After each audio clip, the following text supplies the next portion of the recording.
Lost Technologies. Here it is, Meat Sacks. The Space Lizard sending a non-serial killer chapter into the book of Timesuck this week. Going to cover a lot of different subjects today, from ancient weapons of mass destruction like Greek fire, to more modern inventions whose secrets have been taken to the grave, like Starlight. Meat Sacks have been using technology since the very beginning of our existence. We've never been a species that was just cool with hanging with nature as it is. Our technology has mainly come from an evolutionary need to keep nature from wiping us out. The world has endless ways to cut our days short, from countless diseases to natural disasters, predators of both land and sea, naturally occurring poisons and radiation, hostile bacteria, exposure to the elements, and more. Any of us leading lives of comfort on this oftentimes cold and heartless floating space rock have technology to thank for that comfort. Thousands and thousands of years of evolving tech created by hundreds of generations of talking monkeys. And the tech we'll be talking about today isn't just gadgets. Far from it. Clothing is a type of technology. Using a piece of wood designed to be pointy enough to stab a guy in the neck with is a type of technology.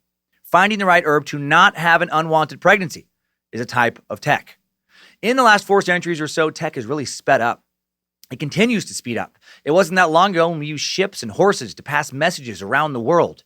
Now we can FaceTime anyone on a Wi-Fi or cellular network across the globe instantaneously.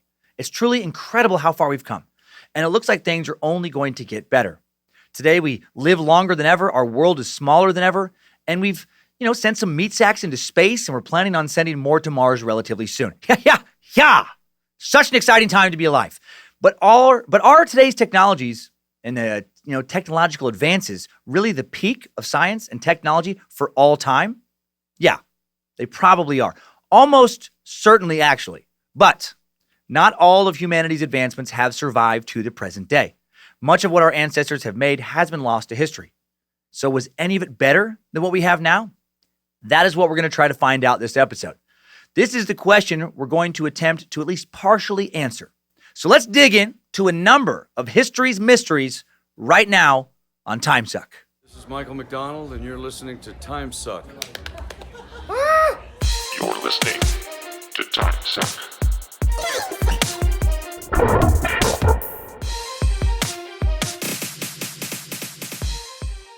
Happy Monday, Cult of the Curious members. Welcome anyone who has found this show recently because of the Johnny Dare show in Kansas City or because of the Rizzuto show in St. Louis. Both shows have been so damn good to me. I also highly recommend checking both these shows out. The Rizzuto show has its own podcast, as does the Johnny Dare morning show. Or you can check them out in St. Louis, Kansas City on the FM airwaves. Some of the best morning shows in the business, truly. Moon from the Riz show fronts the rock band Greek Fire. How perfect is that? We're talking about the lost technology of Greek Fire today, and they have a new album out called Broken. Listening to it earlier today in the Suck Dungeon. Check it out everywhere you can check out albums and support a great dude making great music. Moon, also the bass player for Goldfinger, for you punk ska fans, right? In addition to fronting Greek Fire. If you're new to this show, I'm Dan Cummins, Master Sucker, and you are listening to Timesuck. Hail Nimrod. Hail Lucifina. Praise Bojangles. Still excited to hear Triple M, Michael motherfucking McDonald, in that intro. Recording once again in the Suck Dungeon in Coeur d'Alene, Idaho, Reverend Dr. Joe Paisley, Queen of the Suck, Lindsay Cummins, Script Keeper Zach Flannery, and summer intern Sophie Fact Sorceress Evans, all in the office today. And we are donating $2,800 this month to the Impulse Youth Arts Organization, a charity where one of our own space lizards, Jordan Alfaro, is a staff member, one of our own time suckers. Hail Nimrods. Researchers have found that learning to play a musical instrument can enhance verbal memory, spatial reasoning, literacy skills.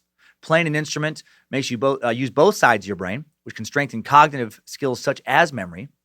Kyler, Monroe, both my kids in drum lessons right now. I play guitar for, not great. I've messed around on it for, 20 years now, a little over. Joe Paisley, he's in a band, great band called Moretta. Zach Flannery in a great band called Sovereign Citizen. Got a lot of music around the Suck Dungeon. And that's why we're donating to the Impulse Youth Arts Organization. So what is the Impulse Youth Arts Organization? They're a drum and bugle corps based out of Buena Park, California. Their goal is to help kids learn how to play an instrument, but the bigger goal is to teach them that teamwork, self-esteem, dedication to hard work are important. And 2019 is their 20th anniversary. And donating $2,800 to them really makes a difference. With a small charity, I'm just proud that amount can really do a lot of great things for them.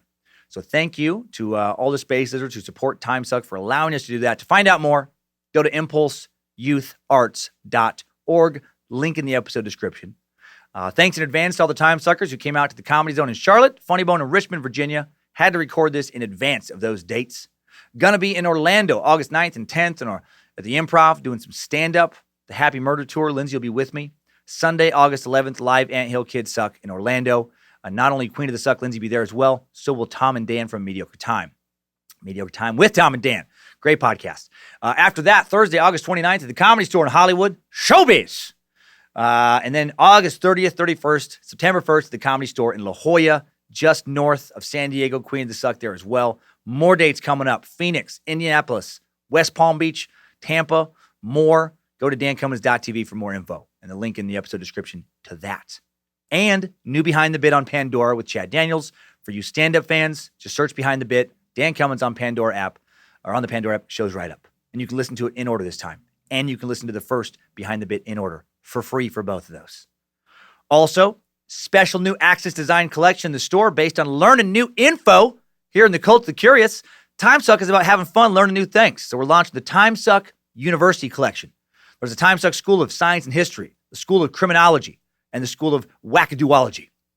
We now have tees representing each school and a hoodie representing the university as a whole. So, get to it. All shirts made out of nothing but positive Cult of the Curious vibes and a smidge of squirrel nut dust for a little extra flair, a little extra pizzazz, a little showbiz. And any problems with the merch, just email Kate at accessapparelco.com, link in the email description. And if you buy a tee and a hoodie together, you get automatically $10 off. That discount does not go on top of the space of discount. But yeah, for Timesuckers, you get a little $10 off discount. And now onward, and at least historically speaking, backward, as we go into lost technology.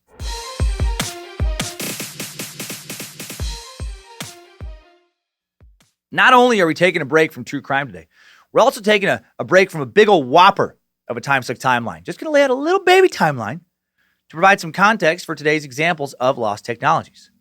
So let's hop in, get a little historical context for how technology in general has been invented and advanced over the course of human history. Hail Nimrod. Strap on those boots, soldier. We're marching down a Timesuck timeline.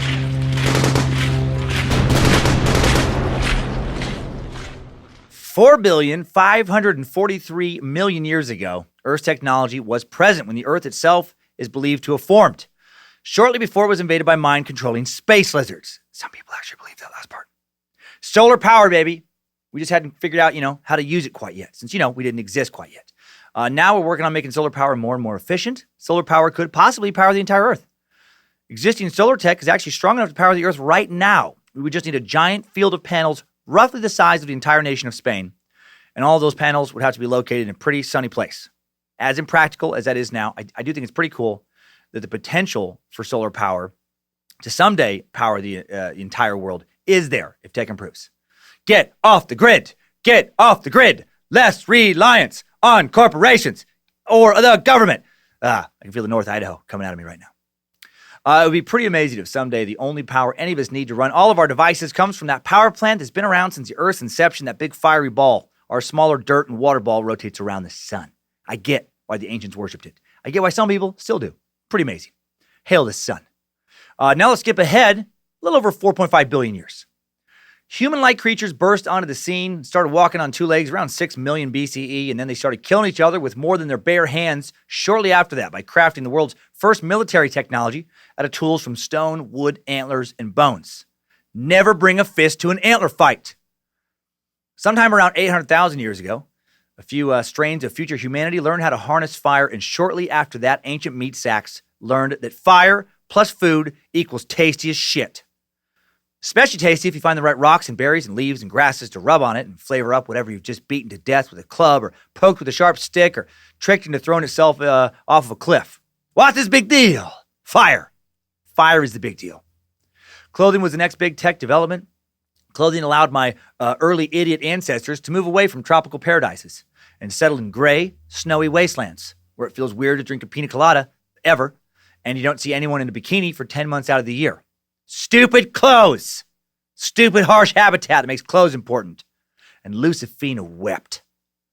It's generally agreed that meat sacks began to wear the skin and fur of dead animals to stay warm around 170,000 BCE. I wonder what a female Neanderthal would think of some of today's women's fashion accessories. What would someone trying to cover the bottom of their feet so they can run across rocks and escape from a saber tooth a little easier think of today's stiletto heels? What would you think of string bikinis? I imagine some version of, what are you doing? Just be naked. That's silly. You're just barely covering up 2 nipples and a couple holes. What would an ancient dude think of capri pants? I'm guessing he instinctively wouldn't respect it. I'm also guessing an ancient man would respect the shit out of the fanny pack. Just genius. That is something I can put some rocks and berries and meat in.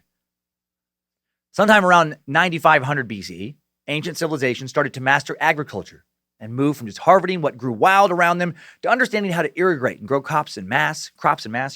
Farming gave birth to early civilizations by giving humans the ability to feed many other humans, who then didn't also have to be farmers and instead could be artists or soldiers or even lawyers and politicians. So farming was mostly good. I kid. Kind of. Today, around 55% of the world's almost 8 billion, over 8 billion people, thought to be living in an urban area or city. No, almost 8. Yeah, sorry, I jumped the number in my head. It's under 8. Today, around 55% of the world's almost 8 billion people thought to be living in an urban area or city. That figure is set to rise to near 70% in the coming decades, according to the United Nations. As the settlements grew, the demand for more amenities would become a driving force for more technological advancement. Handmade bricks were first used for construction in the Middle East between 7,000 and 6,000 BCE. And if you're thinking, bricks? Who gives a shit about bricks? I get it. That's what I first thought when I came across that info. But the invention of bricks provided a pretty big leap forward for humanity. Homes are now able to be built to last and be passed down from one generation to the next, allowing for easier wealth accumulation within families, leading to more class systems and ancient cultures and the rise of nobility. Religious centers can now inspire more awe. Walls can protect one group of meat sacks much more effectively from others. Bigger, stronger forts can more effectively intimidate enemies. The brick is a huge tech advancement. Yay, brick! Long live the brick! Hip, hip, hooray! We would have never made it to the tech level of creating PS4s and MacBooks if we didn't have solid structures we could put these devices inside of to keep them safe from the elements and from the theft of other meat sacks. All this makes me think of Maslow's hierarchy of needs, that motivational theory in psychology developed by Abraham Maslow in 1943, comprising a 5-tier model of human needs, often depicted as, hierarchical levels within a pyramid. Love any excuse to throw in some psychology. The theory states that needs lower down in the hierarchy must be satisfied first before individuals can attend to the needs that are higher up. From the bottom of the hierarchy upwards, the needs are physiological, safety, love and belonging, esteem, and self-actualization. You have to make sure you have food to eat, water to drink, a pot to piss in, and a place to rest where you can be protected from the elements before you can worry about things like a social life and grapple with questions like, but what do I really want to do with my life? Once you have some security, such as a brick house to live in, yay brick, and food and water, and you're rested and socially fulfilled, well, now you have the luxury of working on things like passion projects. Now you have more time and energy to invent more tech. This theory has always made sense to me. I think it's one of the main reasons why first world nations develop a lot more tech than third world nations. The citizens of first world nations have the luxury of not having to worry about starving to death or dodging bombs, which gives them the time necessary to develop a lot more new tech a lot more frequently. Glass shows up around 5000 BCE. And by 4999 BCE, a lot of parents have already screamed some version of, I told you to be careful! I told you not to drop it! God damn, pay attention to what you're doing. The ancient Roman historian, Pliny, I always want to call him Pliny, but apparently he doesn't rhyme with piney. The ancient Roman historian Pliny suggested that Phoenician merchants had made the first glass in the region of Syria around 5000 BCE.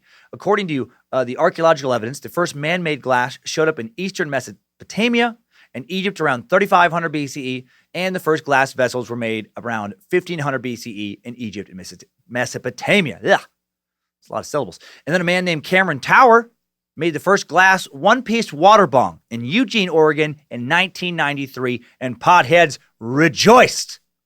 Not even kidding. Came across that random bit of historical weed trivia and decided to sneak it in here. Another major technological advance was the boat. The earliest historical evidence of boats are found in Egypt during the 4th millennium BCE. That's when early humans learned it was easier to consistently vomit at sea than it was on land. Boats also allowed early explorers to cross-pollinate cultures like never before. I mean, just imagine those early days.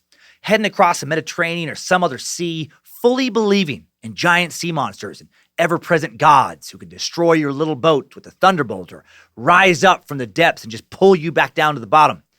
And then after days or weeks on the water, you find a little island of people who look a lot like you, but make different sounds to speak. People who don't know your gods and instead have their own. I mean, what a truly amazing experience that would have been. Boats furthered trade between early civilizations and accelerated the development of more advanced cultures. Sometimes when you showed up on some foreign shores, you found people who possessed tools that you'd never seen, had some new tech.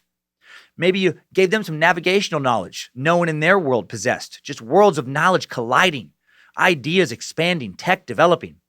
Again, what exciting moments to experience. I mean, I love living in the present era with all of our modern tech, but I am jealous of the true mind-blowing moments of wonder and discovery some of our ancestors were able to experience. Coastal trade fostered the growth of giant ancient cities on ancient shores.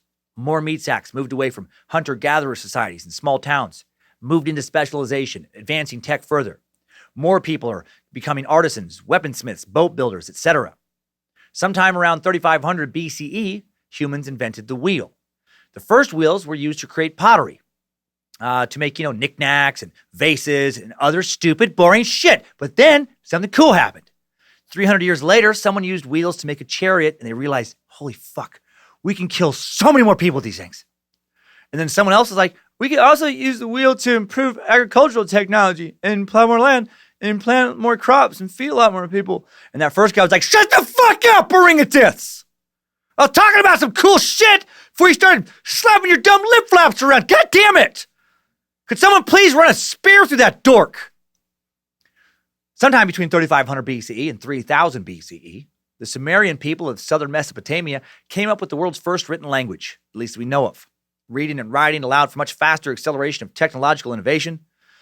Meat sacks didn't have to rely on the telephone game and the telephone game alone to pass information around anymore, to build on it from one generation to the next. You could actually write instructions that someone else could read and then later add to. I mean, imagine trying to run your life now without written language. Imagine that world. No me gusta. Imagine what this podcast would be like if I didn't have anything to be able to read. Couldn't write any notes. Just a whole bunch of vague information. And then there was a man killed some people. And that was not good. He's a dick. He's a real dick. His name was probably Steve or something.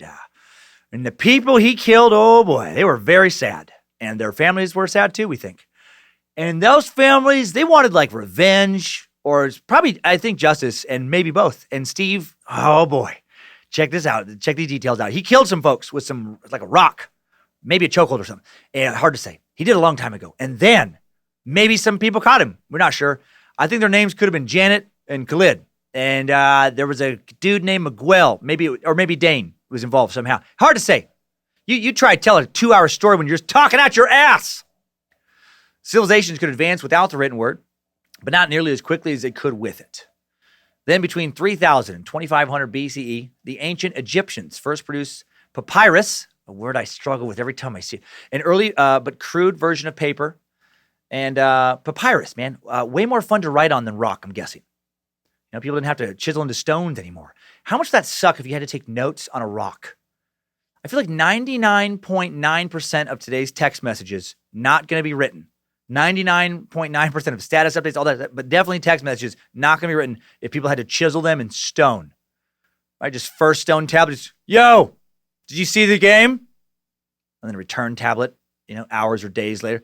I don't know. What game are you talking about? Next tablet. The package game. Finally, another tablet. What's a package game? Next day, another tablet. Fuck! Autocorrect. Meant to chisel Packers. Final tablet. Oh, nope. Go Pack. Just days wasted as opposed to 10 seconds. 3000 BCE, the world's first Bronze Age settlement is Jerusalem. Bronze has been described by archaeologists and anthropologists as being pretty cool. Copper began to be widely used between 3000 and 600 BCE. The technologies of metallurgy and blacksmithing thrust even more demand for commodities and tools onto the global market. Also helps furnish more advanced weapons of war. Now the sharp, stabby things are glistening and ornate, and a lot sharper. I'll be back in a few months, Susan. I'm going to murder some dudes with this fine piece of shiny art. Technology accelerates even faster now. At this point, we have fire, the wheel, copper, bronze, glass, a way to write it all down. Get the fuck out of our way, nature. Iron weapons show up between 1400 and 1200 BCE. Now we can really smack ourselves around.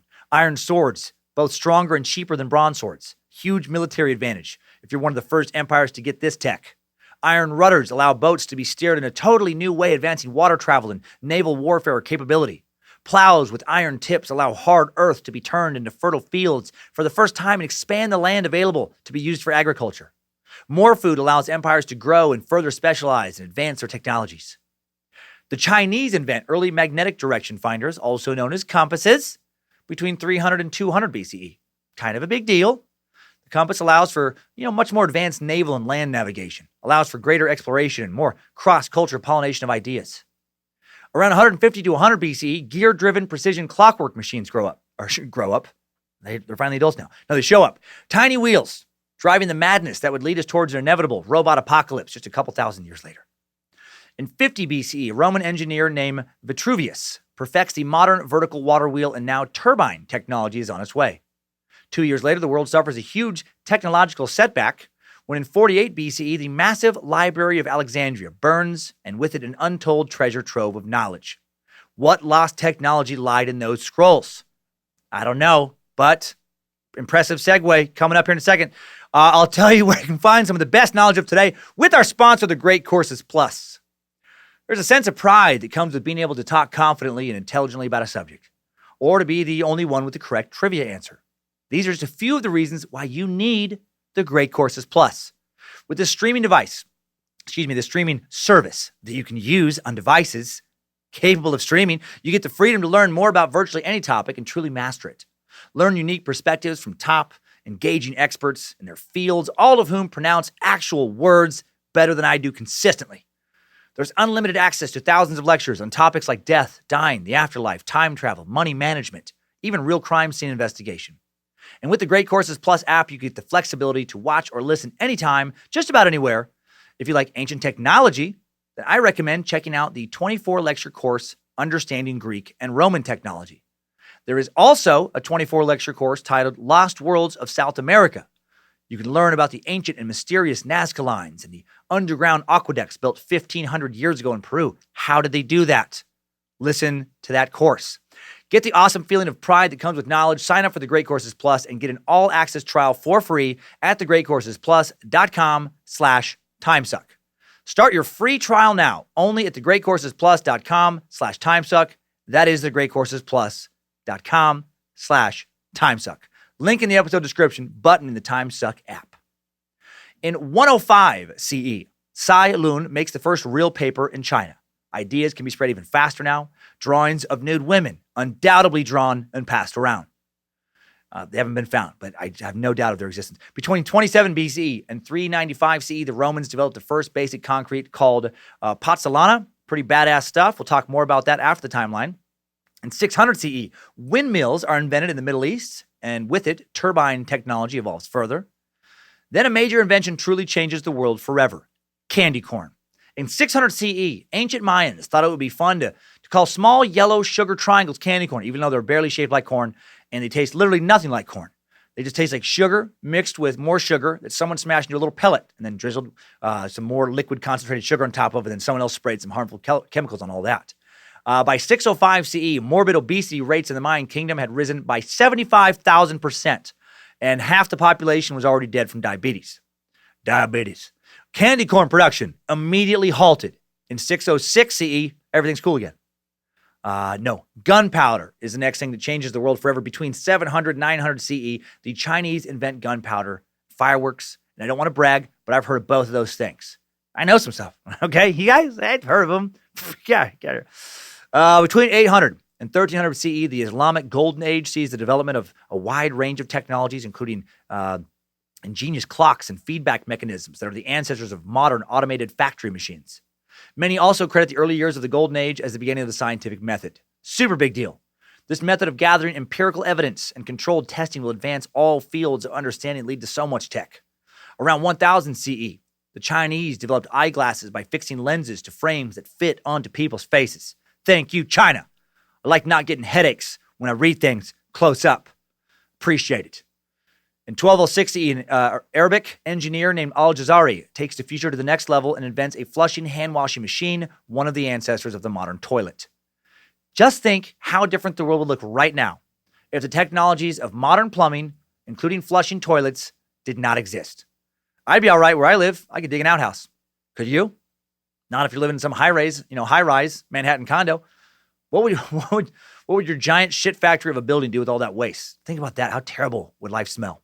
Huge shout out to everyone just involved in any way with the invention of the toilet. Got to be one of the best inventions that most of us probably don't think that much about and take for granted. Warfare tech, of course, continues to evolve as well. In 1232 CE, the Chinese repel Mongol invaders using early rockets. Yep, ancient rockets. Fire rockets. These fire arrows were the world's first rockets propelled by gunpowder, arrows that exploded upon targets. I'm guessing the tough-ass Mongols felt a rare feeling of terror when that happened. Can you imagine being used to fighting with a bow and arrow, and then out of nowhere, someone essentially shoots a hand grenade at you? How many Mongols shit themselves that day? 5%? 20%? I so want to do a Genghis Khan suck. And how fun would it be if you're the one who gets to fire the arrows? Right? If you have like this way superior military technology in battle. Sometimes I have this fantasy where I like to go back in time with a bunch of modern weapons and then just take shit over. I think it comes from Army of Darkness, that movie. But so great to go back in time with a bunch of antibiotics, surgeon, bunch of automatic weapons, bunch of bullets, just run everything. If I think about this fantasy too deep, though, it does get a little bit sad, right? Because then, you take everything over, and now you got to fucking dwell in an ancient place with no electricity or cool, streaming shows to watch, no podcasts, no Hot Pockets, no toilets, no open-faced turkey sandwiches with, good mashed potatoes and gravy, no PS4, no YouTube. Never mind. It's a dumb fantasy. Massive leap for language and learning comes in 1450 CE when Johannes Gutenberg finishes the first modern printing press using rearrangeable metal letters called movable type. Just shove those quills up your asses, boys. Johannes just showed the fuck up. The invention will lead to an explosion in knowledge and tech advancement when pamphlets and books are soon able to be published in mass and spread to the masses. People who never would have been able to access books when monks and scribes were doing all that print creation by hand for either the church or the nobility. In 1609, Galileo builds a practical telescope, makes new astronomical discoveries. Intellectual imaginations bloom when the greatest minds in the world are able to see space like never before and dream new dreams. A few decades later, Antony van Leeuwenhoek and Robert Hooke independently developed microscopes, and the Reverend Dr. Joe Pace's ancestors are able to see their penises for the first time. Boom! Micropene dad joke coming in hot! Yeah, yeah! 1701, that's probably funny to no one but me. 1701, an English farmer named Jethro Tull begins the mechanization of agriculture by inventing the horse-drawn seed drill. Another way to say that is that Jethro Tull paved the way for the invention of the tractor, which would lead to cool John Deere trucker hats. Jethro Tull also paved the way for a future band to use his name and introduce the flute into the world of hard progressive rock. If you can believe it, all the way back in 1703, computer technology was first being hinted at. Sort of. A man named Gottfried Leibniz pioneered the binary number system, which is now used in virtually all computers and might very well be the true language of the universe. Probably the language that the space lizards used to control the moon matrix. Thomas Newcomen builds the first practical steam engine in the early 1700s. And that was one hot invention. You get it? It's hot because it's a steam engine. I'll show myself out. Hashtag dad joke. 1783, French brothers Joseph Michel Montgolfier and Jacques Antoine Montgolfier make the first practical hot air balloon and send meat sacks into the sky. And then they either become the first members of the Mile High Club or at least think about it. They probably also think, man, this thing's really hard to steer. I mean, it's cool. It's cool. What are you supposed to do with this shit? Now meat sacks are traveling via land, sea, and air thanks to continual tech advancements. Around 1800, we get closer to the Tesla Roadster when an Italian dude named Alessandro Volta makes the first battery. And the 19th century would bring the world the largest boom of technology in the history of man. boon, not boom. In the 1820s and 1830s, Michael Faraday first builds primitive electric generators and motors. In 1827, a man named Joseph Niepce invents the first modern photograph. He also probably at least thought about taking the world's first porno pic, and I'm guessing he also at least considered taking a pic of his dick to show to some women who, if they didn't like it, he would just then say, I was joking around. I know it's gross. That was the joke. Meredith, I was just joking. Actually, while I am joking around, check out how quick the invention of the photograph really did lead to the spread of pornography. In 1841, English scientist William Fox Talbot patented the first negative-positive process, making multiple copies of a photo for the first time. This invention permitted an almost limitless number of prints to be able to be produced from glass negative. It also reduced the exposure time and made possible a true mass market for low-cost commercial photography. And it was immediately used to reproduce nude portraits, classified by the standards of the time as pornographic. Like within weeks, they were just using this, device to take pictures of, paintings people made of naked women, and then soon pictures of naked women, and just spread it around as fast as possible. Paris soon became the porn capital of the world, and that title lasted until other cities got a hold of this technology, and then every city was the porn capital of the world. In 1848, only 13 photography studios existed in Paris. By 1860, there were over 400, and according to one source, most of them made income from the sale of illicit nude images to the masses who could now afford it. Hail Lucifita! I love we are such simple creatures in some ways. Dudes who are attracted to women have always loved pictures of naked women. Of course we have. If I could only look at one thing for the rest of my life, probably going to be a naked woman. Naked woman, then sunset, then puppies, then one of my enemies pleading for their lives. Those 4 possibilities have to be at least in the top 10. As soon as women started wearing clothes, wanting to see women naked became a need almost as important to straight men as having regular access to food and water. Going back to Maslow's hierarchy of needs, food, check. Water, check. Where do I see some naked women? Sometime between 1830 and 1840, a smarty pants named William Sturgeon developed the first practical electric motor. Throughout the 19th century, the world went nuts on inventions, early forms of cars, radio, telephones, power plants, dishwashers, space rockets, jet engines, electric dildos, air conditioners were invented, as well as the discoveries of aluminum and new techniques for mining. Then tech really exploded in the 20th and 21st centuries. Television, robots, modern refrigerators, Pornhub, nuclear power, satellites, fiber optics, cell phones, deep fat fried Twinkies, fanny packs, everything else we use today sprang into existence. And that is it for today's Timesuck timeline, but just the beginning of this episode. Good job, soldier. You made it back. Barely.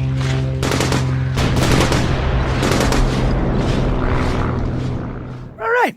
That was fun, right? We just learned so much. Our meat sack noodles, full of a little extra knowledge right now. Hail Nimrod. Now we have a little technological advancement context to work with. Meat sacks have been making shit and steadily progressing and improving said shit for literally thousands of years. With the advent of the scientific method, systematic observation, measurement, experimentation, and the formulation, testing, and modification of hypotheses, tech advancement sped up. We are to the point now of being able to send pictures of our most pointless shit instantly to our friends potentially thousands of miles away. But what else could we have right now if certain technologies weren't lost? Or did we lose any technologies? Is the entire concept of lost technology just a bunch of wackadoodle nonsense? Is it just, part of that super fun ancient aliens mythology that leads more and more people to believe that all kinds of super cool shit used to be around, but then the damn Illuminati took it from us? Leave us alone, Illuminati. We probably used to be able to make our own gold out of gravel, nose grease, and peanut shells, but then the Illuminati stole the secrets of alchemy. We probably used to be able to cure any and all diseases, but then the Illuminati masters that control Big Pharma took all of Earth's most powerful healing herbs, put them in an underground greenhouse where they can only help themselves. Why let us heal when they can just keep us drugged up and make fortunes, charging us outrageous amounts of money to barely stay alive? Those bastards. But seriously, did the ancients have some of their own cool shit that we no longer have access to? Are there really some things that our ancestors did better than we can do now?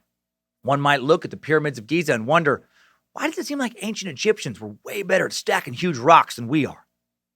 I had thoughts like that in Machu Picchu, that incredible mountaintop retreat of the Incas in Peru.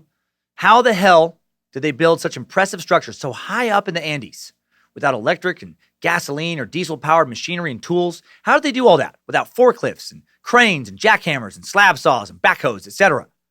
So let's check out some old cool shit. Let's see if we can figure out how it was made and if the technology used to create it was indeed lost right after a word from one of today's sponsors. Timesuck is brought to you today by Hims. I am not lying when I say that Hims Biotin gummies are the tastiest vitamins I have ever eaten. Seriously, they're not candy. You're not supposed to just eat them like candy, but I did have 3 of them the other day because I left a little bottle on the counter near where I was working, and I justified 2 more after already having the one in the morning, thinking, yeah, they're good for me. I can eat as many vitamins as I want. They make me healthier. But don't do that. You don't need 1 a day. You don't need 20, but you're going to want 20. The Hims Biotin gummy contains, amongst other things, biotin, an essential water-soluble vitamin that is necessary for the metabolism of carbohydrates, fatty acids, and amino acids. And Hims offers much more than vitamins. They have lotions, potions, prescription medication to treat erectile dysfunction, and more. 40% of men by age 40 struggle from being able to get and maintain an erection. Thankfully, there is for Hims.com, a one-stop shop for hair loss, skin care, and sexual wellness for men, and so much more. Hims connects you with real licensed doctors, FDA-approved pharmaceutical products to treat ED. They have well-known generic equivalents to name brand prescriptions. No need to worry about multiple in-office doctor visits. Simply answer questions about your medical history. Chat with the doctor for confidential reviews. And if you get approved, products are shipped directly to your door. Try Hims for a month today for just $5. We'll get you started for just $5 while supplies last. Prescription products are subject to doctor approval, require an online consultation with a physician who will determine if a prescription is appropriate. See website for full details and safety information. This could cost hundreds if you went in person to the doctor's office or pharmacy. Go to forhims.com/timesucked. That's forhims.com/timesucked. forhims.com/timesucked. And the link is in the episode description. Button link to the deal in the app. And speaking of buttons, I want to push a button to get us back into lost technology.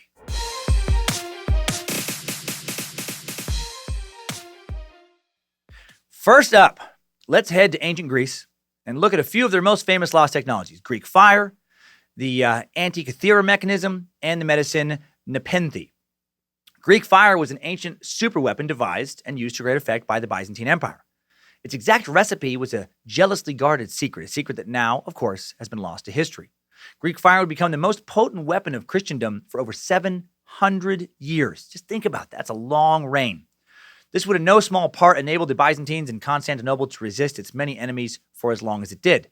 Greek fire became so important to the Byzantines that Emperor Romanus II, who reigned between 959 and 963 CE, declared that the three things must never reach enemy hands: the Byzantine imperial regalia, any royal princess, and Greek fire. Greek fire was an incendiary weapon developed and used by the Byzantine Empire for both land and naval warfare. Accounts from the time as well as contemporary descriptions indicate it had a similar effect to modern-day napalm. So, super not fun to get lit up with Greek fire. If someone's like, hey, do you want me to chop off one of your arms or burn you with Greek fire? You're going to be like, just grab a sword and get it over with. Just take an arm. Accounts from the time speak of how Greek fire could not be put out using water. On the contrary, it appeared to burn vigorously when contacted by water, and it would also stick to anything it came into contact with. Super fun. Sounds like a really enjoyable way to die. Greek fire was a devastating weapon. The flaming concoction could be deployed in a variety of methods. It was either thrown in pots or discharged from siphoned, handheld, or ship-mounted tubes. In the case of the latter, it was dispensed in a manner similar to a modern-day flamethrower. A flamethrower that kicked out a flame that wouldn't burn even if you stopped, dropped, and rolled. A flame that kept burning even when someone threw water on you. Greek fire was developed by Kallikinos of Heliopolis. He escaped to Constantinople from Muslim-held Syria around 668 CE. It appears he may have just refined a similar substance known to have existed long before he did. The kingdom of Pontus used a similar mixture against the Romans during the Mithridatic Wars in the 1st century BCE. Although the exact recipe was a closely guarded secret, light petroleum or naphtha, known to be one of Greek fire's main ingredients. Naphtha is a flammable oil containing various hydrocarbons obtained by the driest distillation of organic substances such as coal, shale, or petroleum. Something the Greek fire probably was a mixture of petroleum, pitch, sulfur, pine, or cedar resin, lime, and bitumen, a black viscous mixture of hydrocarbons used for road surfacing and roofing. Some historians think it might have had gunpowder or melted saltpeter mixed into it as well. A recipe full of all kinds of shit that really cooked whatever it touched. Because the formula was only handed down from emperor to emperor, little else is known about Greek fire. Its recipe was kept a secret for over 700 years and has been lost to history. Here's an ancient historian's account of its use in a Greek naval battle against the Rusi, some early Viking ancestors. The Greeks began to fling their fire all around, and the Rusi, seeing the flames, threw themselves in haste from their ships, preferring to be drowned in the water rather than burned alive in the fire. And here's an example of how truly militarily advantageous this weapon was. In the latter half of the 7th century CE, the Arab world was biting off great chunks out of the Christian Mediterranean, and their fleet seemed invincible. They conquered Sicily, Tarsus, great swaths of North Africa, even the mighty fortress of Rhodes. And then they set their sights on the very heart of the Byzantine Empire, Constantinople itself. The Arab ships formed their 3 fleets, captured an island opposite the capital, and then settled down to besiege the city. And they stayed there for 4 long years. The Byzantines needed a miracle to keep from being conquered, and they found one in Greek fire. Sailing out to meet the Arab fleet with their ships spouting these magical flames, they routed the Arabs, and then they used Greek fire to rout another Arab fleet only a few decades later in 718 CE. And now, that recipe is gone. But it's not like we don't have more powerful weapons than Greek fire now. I mean, nukes do a wee bit of damage. But would still love to have that recipe. I mean, if the zombie apocalypse hits and, life as we know it ends, I wouldn't mind having some super fire to defend the Cummins bunker with. Also super cool that the Byzantines had a weapon so much more advanced than anything their contemporaries had. And were able to keep it a secret for so very long. What a great wild card to be able to, take out in battle. Now let's look at a mysterious device. This is a lot of people's favorite example of lost technology. A device that is thought to have sat at the bottom of the sea for 2,000 years before it was finally brought to the surface only to baffle us, and then later to be used by the flat earth movement to a ridiculous attempt to kind of prove that they're right. I'll get to that in a second too. Any excuse to talk about flat earth, I'm all for it. More than 100 years ago, an extraordinary mechanism found by sponge divers at the bottom of the Aegean Sea near the little island of Antikythera. A little island that only about 50 people live on today. Beautiful little island. 2-hour ferry ride from Crete. The Greek government will actually pay you to live on this island if you can pass a relocation application process. I don't know, maybe you can work at the only restaurant on the island. Maybe you can open up a second restaurant and pray you get, along with the other 50 people on the island. I wouldn't move there if I was single. I'm guessing the dating scene is a bit rough. Anyway, just off this island, a unique bronze and wood object was found with a shipload of marble, coins, glassware, and pottery in 1900. And then the Antikythera Mechanism was somehow ignored until 1951. Was this strange, complicated instrument used to make astronomical measurements? Yes. Was it a mechanical model of the solar system or an astronomical clock? Mm-hmm. Did aliens drop it out of their spaceship while while on one of their disgusting kind of anal probe missions? Not sure. Are those aliens hiding in Area 51 right now, waiting for thousands of wackadoodles to storm the military base and free them on September 20th? Maybe. For decades, scientific investigations failed to yield much light and relied more on imagination than the facts when examining the Antikythera Mechanism. However, research over the last half century has begun to reveal its secrets. Spoiler alert, it's super fucking cool. This thing dates from around the end of the 2nd century BCE, and nothing as complex as this mechanism shows up again that we know of for the next 1,000 years. I mean, this gadget was way, way, way ahead of its time. The clock-like mechanism consists of roughly 30 bronze gears in a wooden container roughly the size of a shoebox. By turning a hand crank, you can move the gears and rotate a series of dials and rings on which there are inscriptions and annotations of Greek zodiac signs and Egyptian calendar dates. This incredible device also tracks the seasons, tracked ancient festivals like the Olympics. The Antikythera Mechanism even included 2 dials that rotated to show both lunar and solar eclipses. But the most sophisticated thing the mechanism did was lunar calculations. You could figure out what cycle the moon would be in at any given point in time and model its elliptical orbit. This incredible device also displayed the positions of the 5 major planets known to the ancient Greeks: Mercury, Venus, Mars, Jupiter, and Saturn.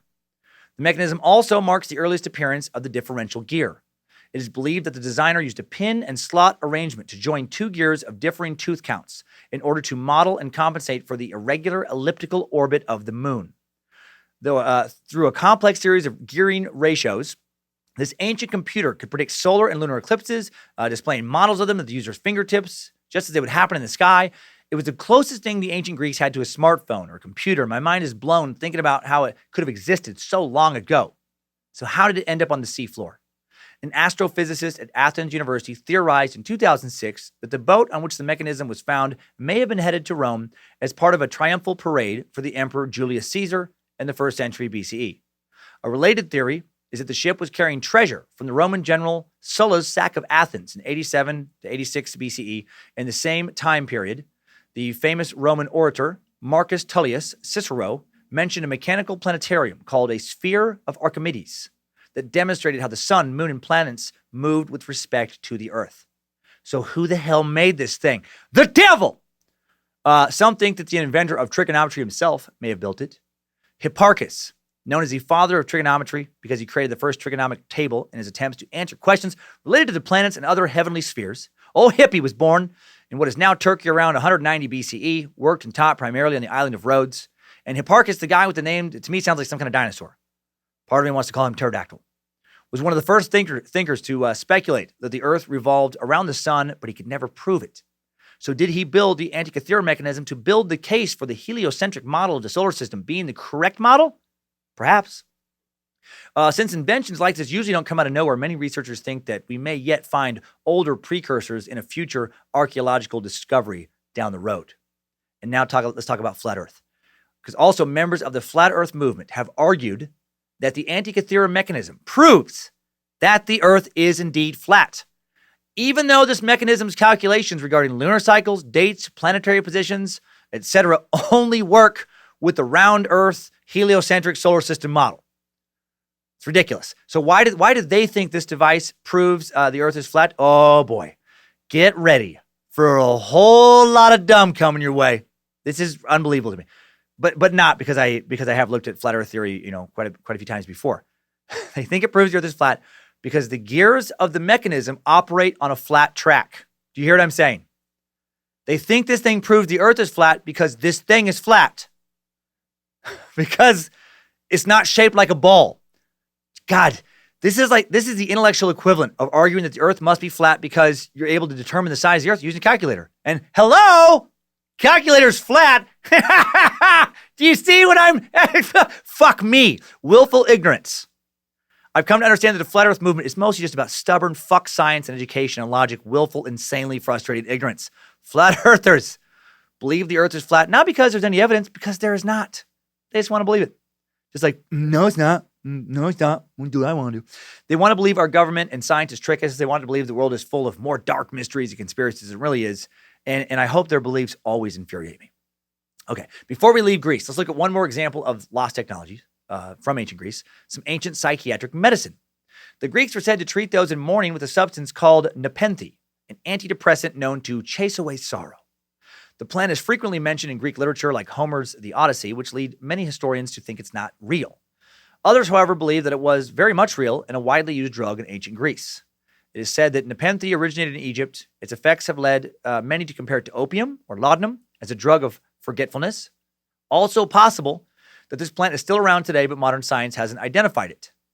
Or maybe nepenthe is just opium. Or might just be weed. For real, the Greeks did have access to cannabis starting around the time of Herodotus in the 5th century BCE. Is nepenthe a super good strain of weed that has been lost to history? Did it always get you just the right amount of high? Never paranoid, never too sleepy. Is cannabis a great drug we should legalize everywhere? Yes. Is it dumb that hasn't already happened? For sure. If any of you end up getting your hands on and smoking some actual Greek nepenthe, let me know how cool it is. Now it's time for some real cray-cray fun. Time to head to India. Go back even further into history. The ancient texts of India often read like something out of a Star Wars movie. They reference flying machines called Vimanas. Did they actually have machines that could fly a couple thousand years ago in India? Is that some kind of incredible technology we've lost? Mainstream archaeologists and historians will definitely say, hell no. But doesn't that sound exactly like something the Illuminati New World Order scum would tell us? Well, there is zero archaeological evidence at all for Vimanas being actual ancient flying machines, and it's highly unlikely. Machines were just flying around in the days when the rest of humanity were still figuring out how to make a better weapon than a kind of sharp stick. We're still wiping their asses with leaves. Let's explore this legend anyway, because it's super interesting and because it provides a nice lead-in for the first of two of today's equal parts fun and frustrating idiots of the internet. The word Vimana in Sanskrit means measuring out or traversing. This term is used to describe palaces, temples, and in many cases, flying palaces or other worldly aerial machines, sometimes known as chariots of the gods, in ancient Hindu sagas like the Vedas, which originated around 1700 BCE. The Vimanas are mentioned in the ancient epic poems, the Ramayana, and the Mahabharata. Mahabharata. Poems going back to the 8th or 9th century BCE. The term Vimana has been around roughly 3,000 years, and in the sagas, the term shows up.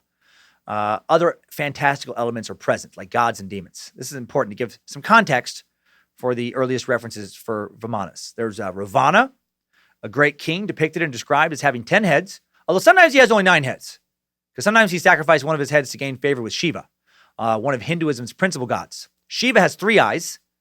He had to open his 3rd eye to present light and energy to the world. All of that, open your 3rd eye. All of that goes back to Shiva.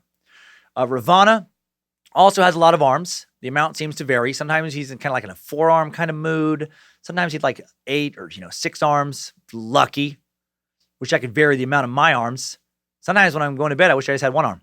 The other one just gets in the way or gets like trapped into my pillow and it goes numb and I have to shake it out, Sometimes it makes me feel like I thought I had like a stroke or something in the middle of the night. Sometimes I wish I had like 3 arms. I'm trying to eat and check my phone and drive at the same time, which I try not to do because I know that distracted driving is dangerous, but less dangerous if I have 3 arms. If I had 3 arms, I could like type out my notes. I could slap Joe Pacey in his fucking face and eat a sandwich. So that's pretty sweet. It's so fun to have all these arms. Then there's the god king Kubera, the lord of wealth, half-brother of Ravana. And Kubera is a 3-legged, one-eyed dwarf with only 8 teeth. So maybe not as much fun to be him. He is rich though, so that part's cool. And sometimes these fellows are demons, and sometimes they're not. Depends on which story you're reading. Depends on how hangry they are. To describe these guys further, I'd have to start explaining the actual Hindu belief system, and we don't have time to get into that today, not even close enough. Way too much history in India for us not to explore it, though. Hopefully many times. Look forward to future India Sucks. I just bring all this up to demonstrate the overall tone of these sagas. They're pretty fantastical, full of all kinds of intense imagery. It's not like ancient flying palaces show up in stories where everything else is totally of this world and totally natural. It's not like there was just a bunch of human people walking around fishing, hunting, picking fruit, playing board games. And then suddenly one of them hops in a flying palace. Just what? That was weird. Generally, when we hear about Vimanas today, we're not even hearing about the ones from the ancient text, though. We're hearing about ones mentioned in a much more modern book that pretends to be ancient. Vimanas tend to be brought up now in extreme New Agey circles, particularly of the ancient aliens variety. And beliefs in flying vessels known as Vimanas can be traced back to this one book called the Vimanaka Shastra. Vimanaka Shastra. The Vimanaka Shastra, very strange text. Not only due to its contents, but also because of the way it came about. The title translates to Shastra on the topic of the Vimanas, Shastra meaning Hindu scripture. So it presents itself as this holy book where, you need to learn anything about Vimanas, this is the book you go to. But it's not an ancient Hindu text. It was written in Sanskrit in the early 20th century, sometime between the years 1918 and 1923, long after Sanskrit stopped being a commonly used language. So he's just pretending to be older. India has a population of over 1.4 billion people, which blows my mind. And in 2014, in the census in 2014, it was discovered that only 14,000 of those people, of all those people, only 14,000 described Sanskrit as their primary language.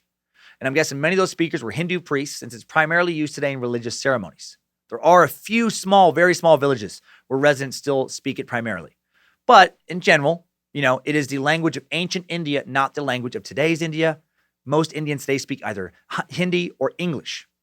According to J.R. Josier, who brought the text to public attention in 1952, the Vimanaka Shastra was psychically channeled by a 19th century mystic known as Subbaraya Shastri, who attributed its spiritually obtained contents to Bharadvaja, an ancient Hindu sage he conversed with in visions. Sweet!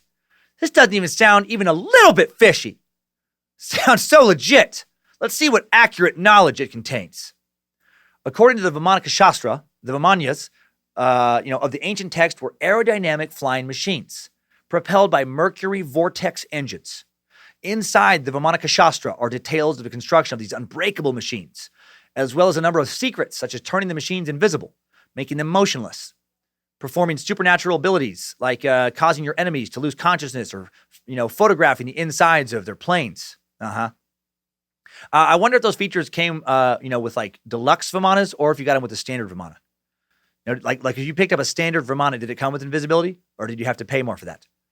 This book was translated into Hindi and then into English in 1973. And in 1974, mechanical engineers at the Indian Institute of Science in Bangalore, they debunked it. They concluded that the contents of the Vimanas Shastra displayed nothing more than, quote, poor concoctions and a complete lack of understanding of simple aeronautics. I want to repeat that. This book displayed a complete lack of understanding of simple aeronautics. So the book did not do well with critics. But I love it. 3 out of 5 stars. The Vimanas, as described in the book, couldn't fly because the person who wrote about them didn't fucking know anything about flying. Just a lunatic. And yet, despite being debunked, the Vimanas Shastra, often used today as a source of evidence for the true existing of ancient Indian flying machines, and even for ancient aliens. So, I feel pretty confident saying that flying Vimanas never existed for sure, 100% did not exist. If they were real, then I guess there also used to be a dude with a bunch of arms and 10 heads walking around. And his half-brother was a 3-legged, one-eyed dwarf demon. And both of them knew another fellow with a magical third eye. Get the fuck out of here. But, what do I know? Let's take a break from what I think about all this and see what the web thinks about flying Vimanas on today's first of 2 Idiots of the Internet.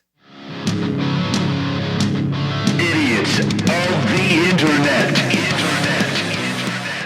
Okay, so today's YouTube comments I'm going to be talking about here are pulled from underneath a video titled Ancient Flying Vimana Recreated, posted by Phenomenal Travel Videos on January 13, 2015. I'm just going to play a little bit, about a minute of how the video, kicks off, and then I'll explain in a lot more detail so you understand what this guy is referencing here. Hey guys, we all know ancient flying machines called Vimanas mentioned in sacred Indian texts. Nope. But in this video, I'll show you documented history It doesn't. where a Vimana actually flew Nope. and the British government had to intervene and suppress this technology. They didn't. In 1895, 8 years before the Wright brothers flew their first plane, a man called Shivkar Bapuji Talpade flew an unmanned airplane in front of thousands of people in India. But the really intriguing detail Right. is that he did not depend on modern physics or aviation techniques, but he created this flying machine entirely based on ancient Indian texts. Nope. No, that's true. I've looked into it pretty thoroughly. This guy just pulled all of that out of his third butthole. His third butthole is open. That's where he gets all of his information. The narrator proceeds to tell a story about Stradivari Shastri. I apologize on these names. They're lengthy. And that's the dude who supposedly thought, all this horse shit up, in the Vimanas Shastra, the book that I just went to great lengths to prove this, is not credible. According to this video, that book's author worked with Indian scholar, that Shivkar guy he just mentioned, Shivkar Talpade, for 15 years, building a magical flying plane in the mid-19th century in India. And then these guys supposedly flew out this machine in front of a whole bunch of Indian people, and it was so awesome. And then they should have became super famous, but a racist, white, and British imperialist government confiscated their for sure real flying ancient spaceship. And then these British bastards, they threw Shivkar in jail for basically being too fucking cool for school. And now a lot of UFO sightings are actually sightings of flying saucers that have been built using Shivkar's stolen technology, and you get the idea. It's a bunch of wackadoodle, theosophical type nonsense. Very Madame Blavatsky. Might as well talk about how Subaraya and Shivkar are still building these flying machines in Atlantis when they're not, tinkering around with time machines and teleporters inside Mount Shasta working with the Lemurians. Despite this video being obvious wackadoodle nonsense, a lot of people just wholeheartedly agree, just by everything this narrator has to say. Man, critical thinking, I can't fucking stress enough how important it is to the future of civilization. Right? Just because someone makes a cool fucking slideshow and puts it on YouTube doesn't mean they know fucking anything. So here's Jeslyn Jacob writes, Britishers were true dickless morons who killed such a great country. And they pretend as if they did a great favor. Salute to our great Indian scientist. All right, easy, Jeslyn. First off, who says Britishers? Shivkar was not a great scientist. He was a Looney Tune. When you actually dig into the story, when you dig into his story, which has been well-researched, the flying Vimana he made back in the 19th century was essentially the aviation equivalent of a shitty kid's helium birthday balloon, at best. And not even that has been totally verified. Best case, he made something shitty Worst case, he lied about everything. British colonists did do terrible things, Jason, but hiding ancient Hindu spaceships and then selling them to the Nazis, like this video will also later outrageously claim, not one of those things. Mads Guy 7 writes, it's very sad that Indians don't take credit for all their inventions. The media, this is when you know, the media wants to think that most inventions were made in Europe or USA. This comment references the video claiming that Shivkar beat the Wright brothers, to the invention of working aircraft. He did not. Again, all he made, when you get into the historical accounts of what actually happened, which you can find, it just takes a little more work on the web. If he wasn't lying, at best he made this crude cylindrical structure, my God, made out of bamboo. A structure that may have been filled with liquid mercury. And if that, did happen, then the mercury could have reacted with sunlight, releasing hydrogen. And because hydrogen is lighter than air, that would help this contraption float a bit.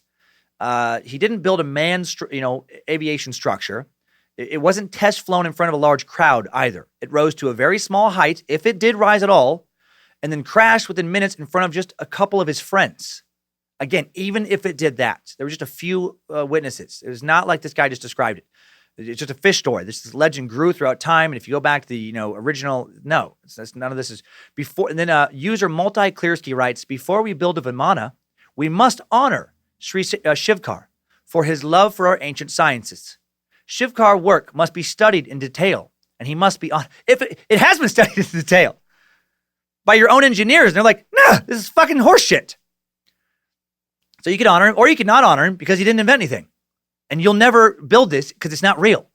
Bruno, I just love that there's people out there thinking, God, we just got a fucking stupid British. It's like, if we could just get our hands on those blueprints, we could totally build all these flying machines. Brunner Galachan posts, suppressing a great mind's ideas is the worst crime. This man's work should have deserved credits and encouragement. I feel sad for him. Being a visionary makes you totally misunderstood by normal people. Frowny face. Thank you for sharing this informative video and making me learn something new about history. God damn it. You didn't learn anything about history. YouTube is such a scary place. Tell a story with enough confidence and cite some sources that all tell the same lie. We've gone through this with Conspiracy Sucks before. A couple people write a couple crazy books 100, 200 years ago, and everybody today just cites those books and acts like those citations give their case validity. 10 minutes of digging, you can easily get to the bottom of this story. Discover it's for sure a myth. Investigative journalists fact-checked this commonly told story because it became popular, quickly discovered not true. Gary Mann posts, thanks for telling the truth. The man never got the recognition he deserved, all because of the British government. He never got recognition because he didn't do anything. These comments, they make me feel crazy after reading for a while. You know what makes me feel crazy? When I think about how in the future, people are going to be writing comments like this about David Icke and about Alex Jones. For sure. After they're dead and gone, they're going to be talking about what great visionaries they were, how the world just didn't believe them because the world's sheeple. We're afraid of the truth. And people will write this even though those guys never actually told any hidden important truths. These people, they don't tell important truths. People believe them. I wish stupid didn't sell so well. Basil Abdul Wahab writes, I am interested in recreating our traditional Vimanas. I'm always curious and researching on ancient aliens. And I talk more about it to my friends, but they make fun of me, as they should. Your friends sound smart and logical. You're talking fucking crazy talk. You're not going to recreate some flying Vimana because you can't recreate what didn't exist in the first place. I'd like to recreate something that allows me to build pyramids with my mind, but I'm not going to because it's not real. Gaurav Solansky, last one, writes, sorry no one can recreate it because everyone is busy making money from apps rather than innovation or discovering things. Money ruined the world. And the reason no major inventions have been made this decade. What are you talking about? No inventions have been made in the past decade? How about Tesla electric cars, self-driving cars, iPads, the Curiosity, the Mars rover, bipedal robots that can run human-like through obstacle courses? And there would be huge money. What are you talking about? There's no money in this. If you could make there would be huge money if you could create a little spaceship about the size of your car that can move up and down and back and forth through the air with ease. It can just stop in midair, like it has some kind of weird air brake and just hover there. You would make so much money if you can invent that, you moron. If you made that, pretty soon, only the poorest of the poor would be driving cars and trucks. Everyone else is zipping around in Vimanas because it'd be the coolest thing ever. This video has 10,000 likes, only 400 dislikes. And the comment section is a terrifyingly wackadoodle echo chamber. 1,400 comments roughly. I didn't see one that said anything to the effect of the fuck you guys talking about? And the YouTube channel that uploads this video, or uploaded it, pumps out nothing but other wackadoodle videos. And they have over 500,000 subscribers. Please, meet Tex. Please don't fall for shit like this. Right? Please be better than this. Like, look into things. Really dig into stories before you decide to believe them or not. I get wanting to believe in magic. It's fun. I don't like shitting on the magic parade. I want to believe these stories, but there's no point in pretending that this shit is real when it's obviously not. It's dangerous to think that it is real. Believing in flying Vimanas requires you to also believe that powerful, secretive forces have taken these things away. They're hiding mind-blowingly incredible advances from the rest of us. If they're hiding flying saucers, what else are they hiding? It's probably hiding the cure to cancer, so why keep looking for it? They're probably also brainwashing us, in government-funded public schools and universities, so why go to school? Wake up and drop out, sheeple. You learn everything you need to know from YouTube. Learn everything you need to know from phenomenal travel videos. Do you see how slippery this belief slope really is? I fucking beg you, think critically. I spent way too much time the other night trying to, logic proof an anti-flying Vistana argument. And I know that no matter what I say, no matter what I come up with, there will be certain people, they'll find this video eventually on YouTube. They'll be like, oh, he's fucking bought off by the government. He doesn't know what he's talking about. He just, he thinks his sources are superior to my sources. Oh, he thinks, investigative journalism is superior to some fucking jackass pulling shit out their butt. It's the world we live in. A world where, one person's lies can just butterfly affect their way into wackadoodle movements that far outlive their creators. Don't become another idiot of the internet, meat sacks.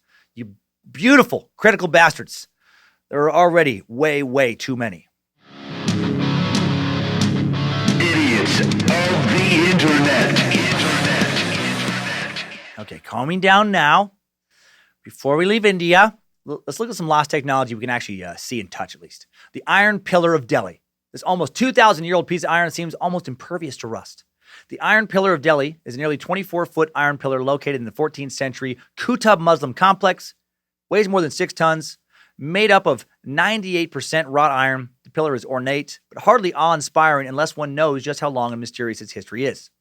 The Iron Pillar predates the complex. It was forged 1,600 years ago, moved to Delhi roughly 1,000 years ago before the mosque it stands in front of was even built. The purpose of the Iron Pillar is one of its many mysteries. Some say it was a flagstaff made for a king. Others say it's a sundial. No one knows who moved the pillar 1,000 years ago, or how it was moved, or even why it was moved. Many insist that the Iron Pillar of Delhi should be dust by now. Other exposed iron artifacts created around the same time have turned to dust. It was this enigma which led some people to include the Iron Pillar in a group of objects known as ooparts, or out-of-place artifacts. These objects are said to be in some way unreasonably futuristic for their time, as if they'd come from another place and time or were created by non-human gods or aliens. Some of these out-of-place artifacts have been shown to be outright hoaxes. Of course they have. Such as the Kazo artifact, a spark plug said to be found embedded in a chunk of rock 500,000 years ago. In fact, it was just a 1920s champion spark plug. It just had developed a little shell of iron oxide concentration rust around it, which made it look like it was inside of a rock. Whoops. Sorry, I guess I was a little off on that one. Some discoveries have turned out to be a case of underestimating the technological capabilities of the people of the past, such as the Antikythera Mechanism we already discussed. The Iron Pillar in Delhi is an absolute testament to the high level of skill achieved by ancient Indian ironsmiths, but it is not an example of lost technology, not misplaced. The reason the pillars avoided corrosion from the rains, winds, and temperature fluctuations over the last 1,600 years is not due to magical metallurgy techniques. It hasn't rusted like it should have because of the accidental formation of a passive protective film. The film was created through a complicated combination of the lack of lime in the furnaces used to make the iron pillar, the presence of raw slag and unreduced iron in the pillar, and the wetting and drying cycles of the local weather, all of which combined to create a 1/20th of a millimeter thick layer of mesowite on the pillar. Mesowite is a compound of iron, oxygen, and hydrogen, and it does not rust. But that scientific explanation is just too boring for a lot of people. Not sexy enough. Not as sexy as ancient astronauts. So, people choose to believe that ancient metalworkers, creating a 6-ton, 24-high iron pillar some 1,600 years ago, just not a cool enough story. But that's the truth. That's what it is. So let's head now to the Middle East and look into Damascus steel. Something that did for sure exist, was for sure incredible, and the ability to make it has for sure been lost. This is another very popular piece of lost technology. The remarkable characteristics of Damascus steel, became known to Europe when the Crusaders reached the Middle East beginning in the 11th century. They discovered the swords of this metal could split a feather in midair, yet retain their edge through many a battle. Those swords were easily recognized by the characteristic watery damask pattern on their blades. Although modern high-carbon steels made using the 19th century Bessemer process actually do surpass the quality of Damascus steel, it does remain an outstanding material, particularly for its day. Sorry if you were hoping for something there along the lines of, and scientists think that either dwarves, elves, or hobbits made these remarkable swords that no modern swords are even close to as fucking cool as. That doesn't mean that Damascus steel wasn't cool, though. It was way stronger than anything their contemporaries could create. I mean, isn't that in and of itself pretty amazing? The secrets of Damascus steel were shared by armorers in many parts of the ancient world, notably in Persia, where some of the finest specimens were produced. It was in this quenching or hardening process that many believed it acquired its magical properties, according to Dr. Helmut Nickel. That's kind of a cool name, Dr. Helmut Nickel. Curator of the Arms and Armor Division of the Metropolitan Museum of Art in New York. Legend had it that the blades were quenched in dragon blood. Man, that would be cool. That's even cooler than elves. That'd be amazing if that were true. I could die happy if I owned an elf sword quenched in some dragon blood. Well, dragon blood was never used to quench swords. Some medieval smiths, check that, this is weird, did use the urine of red-headed boys, or that from a 3-year-old goat fed only ferns for 3 days. And you might think I'm kidding. No. Some ancient sword makers, according to some random ancient legend, did think it was a good thing to do to ask young ginger boys to piss on cooling steel to make their swords stronger, and I think that's hilarious. I wonder if they got paid for that. I used to make money mowing neighborhood lawns when I was in like 5th, 6th, 7th grade. I wonder if some medieval kids, made some dough, made a little bit of scratch, pissed on some swords. That's way cooler. I would have gladly pissed on some swords. And they probably even got to drink ale to produce the piss. That's the best summer job ever. Get drunk and piss on some swords. I'm already focused now. It's unclear exactly why Damascus steel is called Damascus steel. The steel may have been made in Damascus at some point. The pattern does somewhat resemble damask.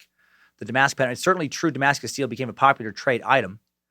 Through the ages, perhaps from the time of Alexander the Great in the 4th century BCE, the armorers who made swords, shields, and armor from such steel were rigidly secretive regarding their method. And then with the advent of firearms, the secret was lost and never fully rediscovered. No one has replicated the original method of making Damascus steel because it was cast from woots, a type of steel originally made in India over 2,000 years ago. The techniques for making woots were lost in the 1700s, so the source material for Damascus steel was lost, with this metal. A great deal of research and reverse engineering has been done to replicate, Damascus steel. No one has successfully cast a similar material. So Damascus steel, true lost technology. Now it's time to focus our gaze on Rome and a handful of their lost innovations, or at least innovations that were lost for a long time.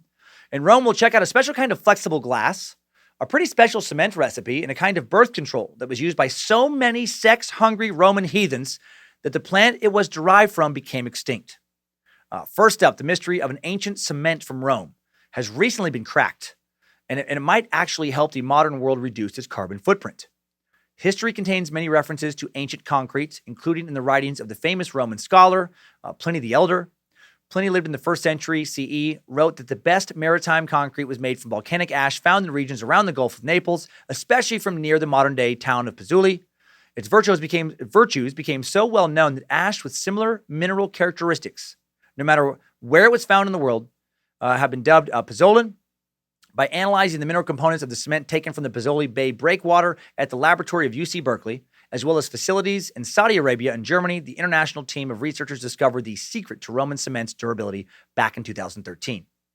They found that the Romans made their concrete by mixing lime and volcanic rock to form a mortar. And then to build underwater structures, this mortar and volcanic rock was packed into wooden forms, and then the seawater soaking into the forms triggered a chemical reaction through which water molecules hydrated the lime, reacted with the ash to cement everything together. The resulting calcium, aluminum, silicate, hydrate bond, cash bond, was exceptionally strong. By comparison, Portland cement, the most common modern concrete blend, lacks this lime volcanic ash combination and doesn't bind as well as ancient Roman concrete. It starts falling apart much quicker. The Romans, those meat sacks knew how to build. The Roman Colosseum is almost 2,000 years old and still standing. Portland cement, in use for almost 2 centuries, tends to wear down particularly quickly in seawater with a service life of less than 50 years. In addition, the production of Portland cement produces a sizable amount of carbon dioxide, one of the most damaging of the greenhouse gases. According to Paolo Montero, a professor of civil and environmental engineering at the University of California, Berkeley, and the lead researcher of the team analyzing the Roman concrete, manufacturing the 19 billion tons of Portland cement we use every year accounts for 7% of the carbon dioxide that industry puts out into the air. In addition to being more durable than Portland cement, Roman concrete also appears to be more sustainable to produce. To manufacture Portland cement, carbon is emitted by burning fuel used to heat a mix of limestone and clays to 1450 degrees Celsius, 2,642 degrees Fahrenheit, as well as by the heated limestone, calcium carbonate itself. To make their concrete, Romans used much less lime and made it from limestone baked at 900 degrees Celsius, 1,652 degrees Fahrenheit, or lower, a process that used up much less fuel. Monteiro and his colleagues also suggested that adopting materials and production techniques used by ancient Romans could also produce much longer-lasting concrete. So let's get some of this shit on the freeways and roads of this country ASAP. In Spokane Valley, I've hit potholes that felt like they were actually going to rip a tire off of my truck. I don't have tires. And we're just worked on a few years before. Monteiro estimates that pozzolan, which can be found in many parts of the world, could potentially replace 40% of the world's demand for Portland cement. If this is the case, ancient Roman builders may be responsible for making a truly revolutionary impact on modern architecture. One massive concrete structure at a time. How cool is that? Seriously, this is one of my favorites so far. Ancient technology lost for centuries, quite possibly making a huge comeback today. Amazing to me that concrete technology developed 2 millennia ago could be better than what we commonly use today. Okay, onward to another bit of lost Roman technology. Now, this is a fun story about flexible glass. Imagine glass you could bend or dent and then watch it return to its original form. A glass you could drop and not break. Stories say that an ancient Roman glassmaker had the technology to create a flexible glass, vitrium flexili. It was supposedly invented during the reign of the Roman Emperor Tiberius Caesar between 14 and 37 CE. Legend has it that the craftsman who invented the stuff brought a drinking bowl made of flexible glass before Caesar, who tried to break it, whereupon the material dented rather than shattering. The inventor who repaired the bowl easily with a small hammer, after the inventor swore to the emperor that he alone knew the technique of how to manufacture this, Tiberius had the man's head cut off, afraid this material would undermine the value of gold and silver. That sucks if that story's true. And if that story is true, what a roller coaster of a day for that dude. He wakes up all nervous, I gotta make a presentation right. Oh, God, I hope this works. This could really change everything for me. Really hoping that the emperor loves his invention. Oh, God, please work. And then it does work, and the emperor's like blown away. He's like, yeah, this is so great. I can't believe, I'm so happy. I'll make as much as you want. And then he gets his fucking head cut off. The Roman historian Pliny expressed his doubts about the truth of the story, though, writing, this story, however, was for a long time more widely spread than well authenticated. Today, the story of Roman flexible glass, mainly treated in the same manner as it had been by Pliny, that is, with much doubt. What if it was true? What if he developed a superior glass formula, just like the Roman builders developed a superior concrete formula? I guess we'll never know. It's probably not true. But the technology, if it did exist, is lost, which is a real bummer for billions of people who use cell phones, get tired of their screens cracking when they're dropped. Can you imagine how much money that you would make if you invented that glass now? Flexible glass Android, iPhone, iPad screens. Flexible glass computer screen. Flexible glasses in your glasses on your face. Flexible glass windshields. If any listener can figure out how to make miraculously bendy and unbreakable glass, I'm going to cut you in a deal. Check this out. I'm going to let you advertise here on Timesuck for free in exchange for only 50% of the profits you make from bendy glass. Deal?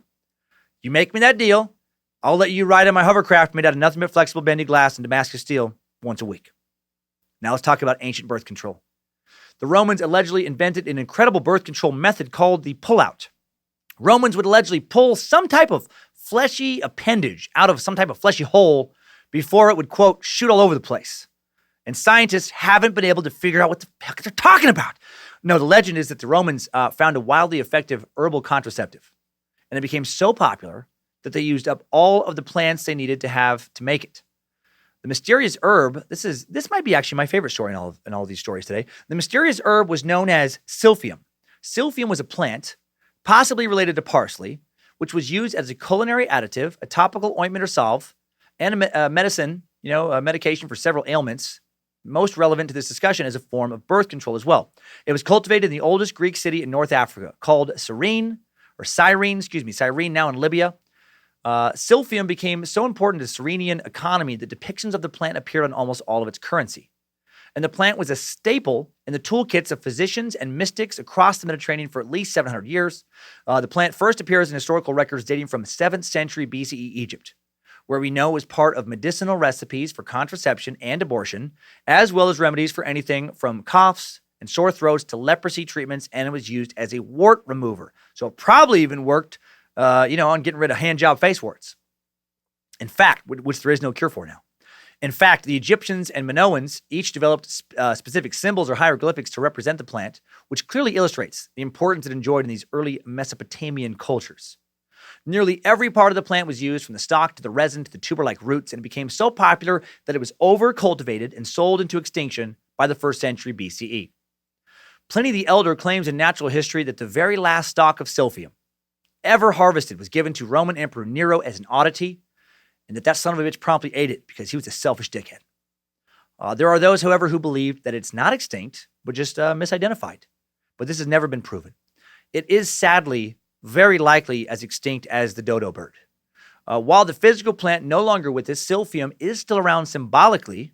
This is my favorite part of this, my favorite story, I think, is you may have heard that the common heart symbol, right? Our little heart, the classic heart symbol, which is shaped nothing like an actual heart, is actually a representation of either the stylized shape of the female buttocks, that's what I like, the heart, or the pubic mound, Nirvana's heart-shaped box, or that it's a medieval depiction of various flowering plants, such as fig leaves, ivy, or water lilies. No, that shape comes from this ancient miracle herb.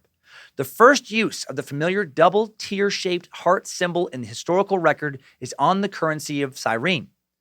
The now iconic heart shape, believed by most to be a reproduction of the visual appearance of the silphium seed.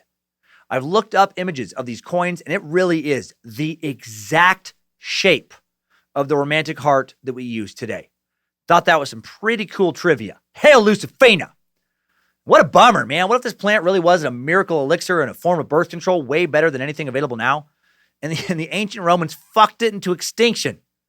Kind of bums me out. I know it's not, really a technology. Well, but medicine, if the plant's gone, then any kind of medicinal technology around it, it just becomes lost. Stupid Nero. I mostly blame him. Okay, now let's head to the Middle East and hope for some good news, which I doubt we're going to get because this suck, after all, is called lost technology, not, I'm so glad we found this technology. The Baghdad battery, or the batteries of Babylon, were found in 1938 by a German archaeologist. These alleged batteries could be up to 2,000 years old, consisted of a clay jar, copper cylinder, and an iron rod.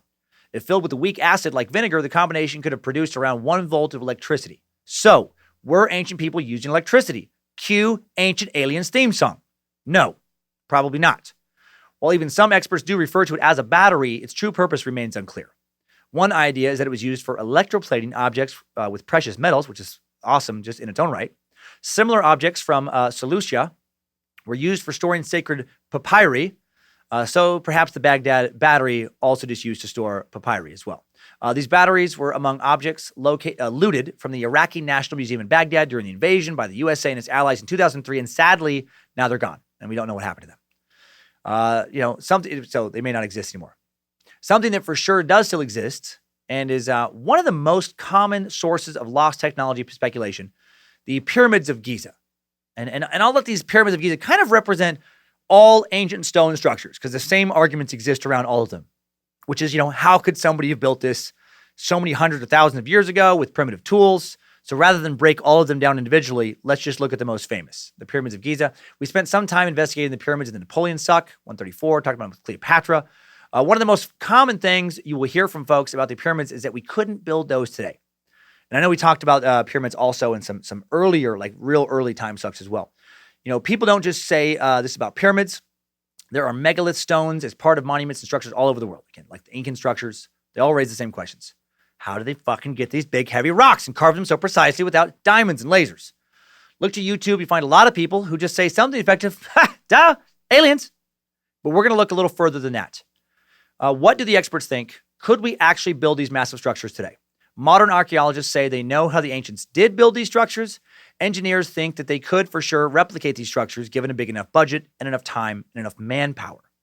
The current theory regarding the building of the Great Pyramid of Giza is that it was assembled from inside out via a spiraling internal ramp. Following this building plan, experts say we could replicate the wonder of the ancient world for a cool $5 billion. But how did they do it almost 5,000 years ago? First, let's look at the blueprint. The pyramid is 756 feet long on each side, 481 feet high, composed of 2.3 million stones weighing nearly 3 tons each for a total mass of 6.5 million tons. And legend has it that the structure was erected in just 20 years' time, meaning that a block had to have been moved into place about every 5 minutes, day and night. That pace would have required the labor of thousands, but thousands are thought to have worked on it. The Roman historian Herodotus, while told it took just 20 years to build, also told that the crew working on it numbered roughly 100,000 laborers. Previous theories held that the pyramid was built via a long external ramp, and we don't know. I mean, he was told it was 20 years. That doesn't mean it did happen in 20 years' time for sure.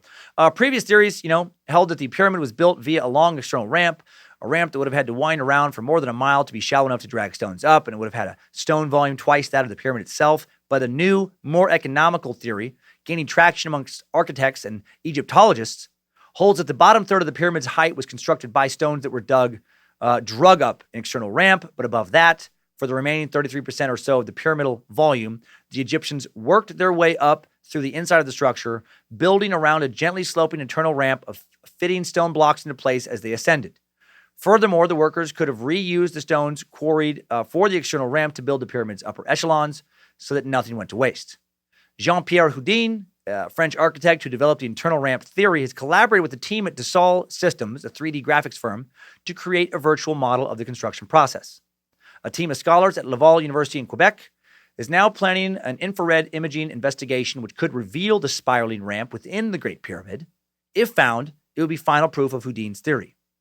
But whether or not the theory bears out, Houdin says an inside-out construction would still be the best way to build a Great Pyramid. I am quite sure we could do the same today, and it would be the most economical method, he said in an interview. There would be 2 main differences between pyramid building now and then. First, he said, instead of people pulling the sleds to carry the stones up the ramps, you would use something with an engine. Secondly, for the topmost 10 or 15 meters, you would use a small crane. Just as cranes are lifted on the top of skyscrapers today, a helicopter would apposition a crane into a flat top of the pyramid. Stones and other construction materials dragged up to that level via the internal ramp would then be set in place by the crane. It wouldn't be feasible to build the entire structure with cranes, Houdin said, because they wouldn't be able to reach far enough to lift materials from the base to the center of the top of the pyramid.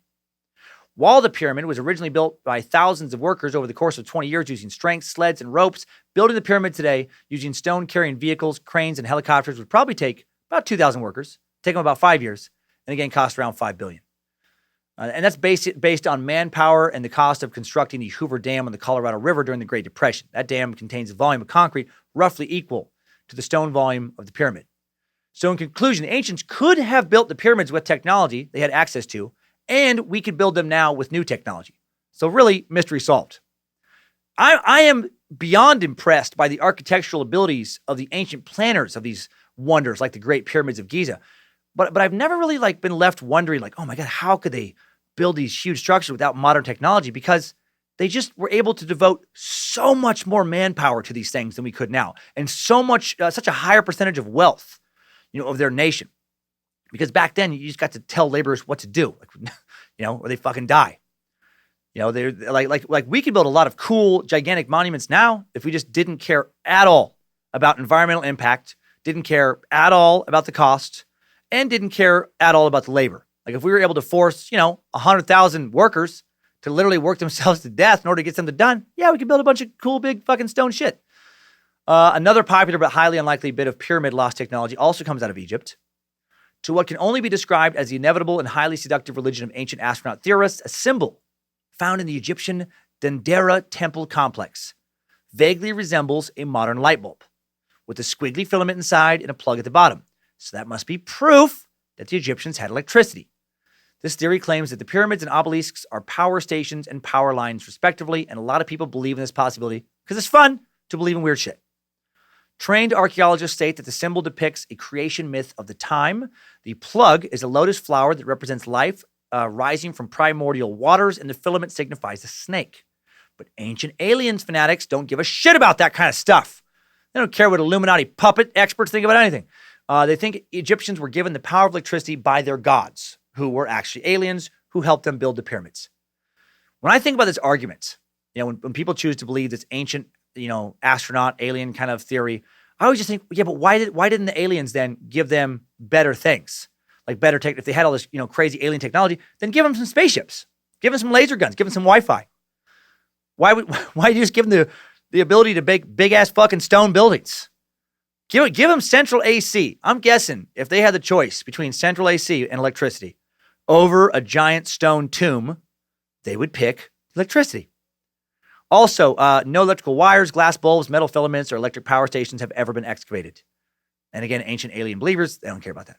Evidence, schmevidence. Now let's look at some advancements that may have been lost more recently. Let's talk about some modern tech. Start with the, by comparison, comparatively modern. Let's start with the Stradivari violin. In the violin-making world, two names reign above all others: Antonio Stradivari and Jerry McCracken. Jerry McCracken violins will go for, billion, $2 billion. No. The other name is Giuseppe Guarneri. Both masters lived during the late 17th and 18th centuries, early 18th centuries. They both lived in the same small town in northern Italy called Cremona. They both garnered a reputation for making the best stringed instruments in the world. Why? Why can't modern violin makers make violins that musical prodigies think sound as good as those old, ass fiddles? I don't know why anyone cares about this. Just fucking play the air banjo. Fuck, give me $1 million. I'll make an air fiddle. I'm going to put that out there right now. You give me $1 million and I will make the best sounding fiddle, an air fiddle in the world. It'll sound better than anything else, or my name isn't Donald McRonald. But why? Why can't modern violin makers make violins that musical prodigies think sound as good as these old fiddles? Well, because, those two guys sold their souls to Beelzebub. Wake up. That's what this suck is really about. The devil. Lucifer's behind all this. No.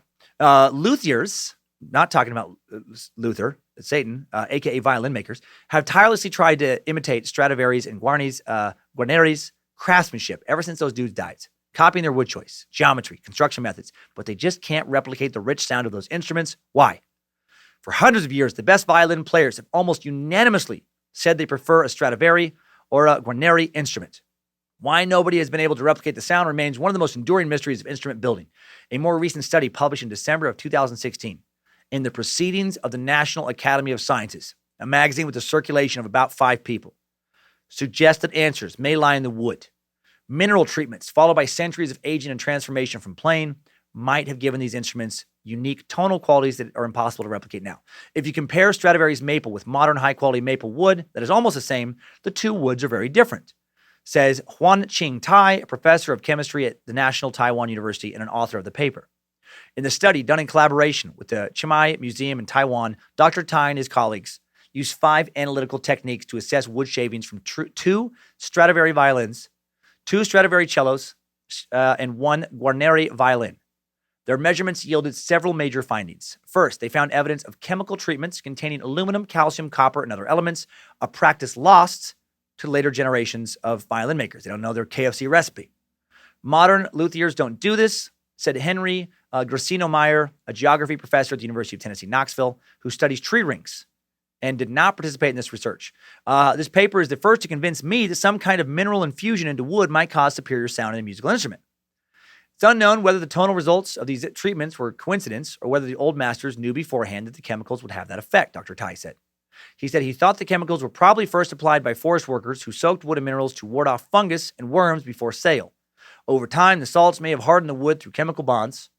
The researchers also discovered that 1/3 of a wood component known as hemicellulose had decomposed in Stradivari and Guarneri's instruments. Because hemicellulose naturally absorbs a lot of moisture, the effect was that the instruments had about 25% less water than recent models. This is fundamentally important because the less moisture, the more brilliant the sound, says Joseph Nagvieri, a luthier and a professor emeritus. I think I got that word right this time, of biochemistry at Texas A&M University, who was not involved in the study. In comparison with other violins, Stradivari and Guarneri instruments are known for possessing rich, dark bass tones and a quality known as brilliance, or the ability to project a clean, high-frequency sound that tickles your ear from far away, Dr. Nugvieri said. Dr. Tai's team also found a property in the Stradivari violin samples, but not the cellos. When they heated the wood shavings of the violins, they found an extra peak in oxidation, which implies the detachment between wood fibers. This detachment, possibly the result of centuries of vibrations from playing, may give the instruments greater expressiveness. Top violinists often feel like these old violins vibrate more freely, which allows them to express a wider set of emotions. For a while, people suggested that luthiers had simply used trees that have gone extinct, but in fact, the trees they used do still exist, Experts contest that Stradivari's secret had to do with the fact that he had lived during an extremely cold period known as the Little Ice Age, and the trees around him were growing differently. How exactly they may have produced better instruments, however, remains unclear. Experts also say that with their continued decomposition, many of these instruments will lose their acoustics in the next century. And when they're gone, we may truly lose any additional secrets they possess. And what if, and I'm not kidding, the real secret to these instruments was that those guys jerked off on their violins and rubbed the semen into the wood? Just hear me out. What if they hired locals to jerk off onto their violins so they could rub so much semen into that wood, like so much? I doubt scientists have tested for that possibility. Or, even more disgusting, what if those wily old violin makers shit on those violins and they rub their shit into the wood? And that's what makes it sound so good. Or, I'm almost done. Maybe most disturbing, what if they realized that only a combination of fresh semen, feces, and blood could really make a violin really sing? I know that's insane, but pretty funny for me to think about people paying millions for these violins. I mean, many models are worth over $10 million a piece now because they sound so good, only to find out the reason they sound so good is these guys were shitting and bleeding and pissing on them. You know what? Sometimes I think I should see a therapist. For the next bit of lost tech, you might think I'm fucking with you, and you might not trust me after all the other crazy shit I've said to you over the last couple of years. But this is real. This is literally bananas, but it's real. An actual variety of sexy-ass nana, once used to make tasty-ass nana candy, was lost to history for a time, but now is making a small comeback. I know this really isn't a piece of, like tech I'm talking about, but in my gut, the story kind of fits today's tale as well. It's just interesting. It's an interesting tale about produce. And some of you know that historically, I have loved produce more than the average meat sack. Let's talk about a lost banana. The flavor of banana that's in all the taffy-like candies that are genius enough to include a nana flavor? The flavor that, in my opinion, tastes better than an actual banana? Well, that flavor comes from a real fruit. It comes from what was once the banana of choice for a good chunk of the world. But now, unless you're in Miami or in a handful of other cities willing to find a supplier of exotic fruits, you won't find this nana. It almost went as extinct as old Roman birth control. For most of the world, all we have to remember this lost nana by now is that artificial flavor. Before the mid-19th century, very few citizens of the United States had bitten into an actual banana, and possibly no one had tried to fuck a peel in a grocery store bathroom. Hey, it wasn't that no one had ever tasted banana. The fruit just wasn't common in the U.S. at that time. And yes, I'm going to just move forward as if I didn't make that bathroom comment. And then a coffee planter in Jamaica introduced Americans to a new banana cultivar he'd acquired in the Caribbean island of Martinique, the Gros Michel. There were a number of red and yellow banana varieties in the United States at the time, but Big Mike, as the Gros Michel was affectionately termed, eventually bested them all and became Top Nana. Big Mike's dominance in the American banana market had little to do with taste and a lot to do with shipping. The variety of Nana has a thick, hardy skin that is resistant to bruising. Bunches of Gros Michel typically grow more hands, the word for an individual banana bunch. They grow tightly together, making them easier to, say, toss into a ship and transport. In addition, a long ripening period allows the Gros Michel to transform into its characteristic shiny, bright yellow as it made its way across the ocean. And come across the ocean it did, the Gros Michel came to dominate the banana industry. And it was the primary variety of banana that Americans happily munched on for the first half of the 20th century. But then Big Mike got sick, came down with some kind of nana dysentery, some kind of nana TB, some kind of nana cancer. In the 1950s, various fungal plagues, most notably banana disease or Panama disease, devastated banana crops. By the 1960s, the Gros Michel was effectively extinct in terms of large-scale growing and selling. And that's when the Cavendish imposter-ass nana showed up.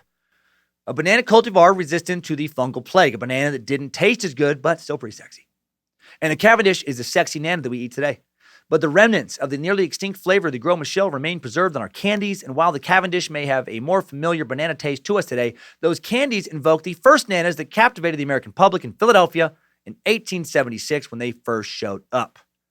When you're peeling back the wrapper of a banana Laffy Taffy, you're effectively stepping into a little time machine, heading back to a day when bananas tasted like candy. Bummer. Some people think Big Mike is poised for a comeback. I hope so. Who wouldn't want even tastier nanas? And what I want right now is more nana talk. And I'm going to get it with the second and final idiots of the internet.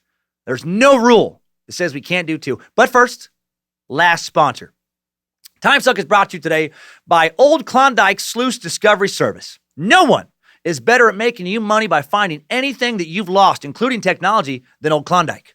For just $99.99, Old Klondike will come to your home or office or random place in the wood or middle of the creek or just wherever, and he'll set up a sluice and he'll get to sifting. He can find anything: cars, keys, glasses, phones, car keys, rings, hair ties, wallets, pens, gloves, socks, pets, hymens, sanity, control, jobs, whatever you lost. Old Klondike can find it. Howdy, my name's Louis Schultz. You can call me Old Klondike. No one can sluice and sift like Old Klondike. I once found someone's dad they lost and an old girlfriend had lost track of, and a ruby as big as my fist, and 40 pounds of gold in the Georgia Apartment Complex playground is just outside of Macon. Set me upon your dirt and you'll be as rich in a lickety-split. I swear it's true. Everything I say is true, and my name ain't Old Klondike. Timesuck is in no way tied to the claims of Old Klondike, and please keep in mind we consider retaining services that his name is not in fact Old Klondike. That was fun. A non-murder character from the Bell Gonna Suck. And now more fun with another idiots of the internet. Yeah. Idiots of the internet. Let's take a final break from talking about inventions. Talk a little more about bananas. This time we turn to a Christian apologist and, a man of the faith from Australia named Ray Comfort. And don't worry, Christian suckers. I'm not going to make fun of him for having religious beliefs. That's not why this video is funny to me. But in this video, Ray, along with former sitcom star Kirk Cameron from Growing Pains, is dishing out what he calls the atheist's worst nightmare, not understanding how he discredits his own argument by not understanding the history of the object he's holding, a banana. Ray presents the argument that the Christian God has created many things on earth specifically for man to enjoy by demonstrating how brilliantly God designed our modern banana. But he's wrong about one little thing. God didn't design the banana he's holding, man did. So Ray is our idiot today. Seems like a nice guy, but made a real dumb video with Kirk. The modern day banana didn't exist centuries ago, any more than dogs like my two Labradoodles, Penny and Ginger, did. Actually, the very first banana, nothing at all like the healthy and tasty treat we know today. It was thick and tart and full of seeds. It was hardly even edible. Only after humans manipulated the genes over many, many, many generations through selective breeding did mankind get to really enjoy the banana of the present. Ray's using the banana to illustrate the point that God made the banana work for man. That's the point he's making. But the reality is that man manipulated nature to make it work for him. Now, I do understand that the argument could be made that God gave man the ability to change the fruit for himself, but that's not the point that Ray is making specifically in this video. So let's listen to him. It's a short video. It's only 1 minute and 5 seconds long. Hear him talk about the atheist's worst nightmare. Hold this, Kurt. Behold the atheist's nightmare. Now, if you study a well-made banana, you'll find on the far side there are 3 ridges. On the close side, 2 ridges.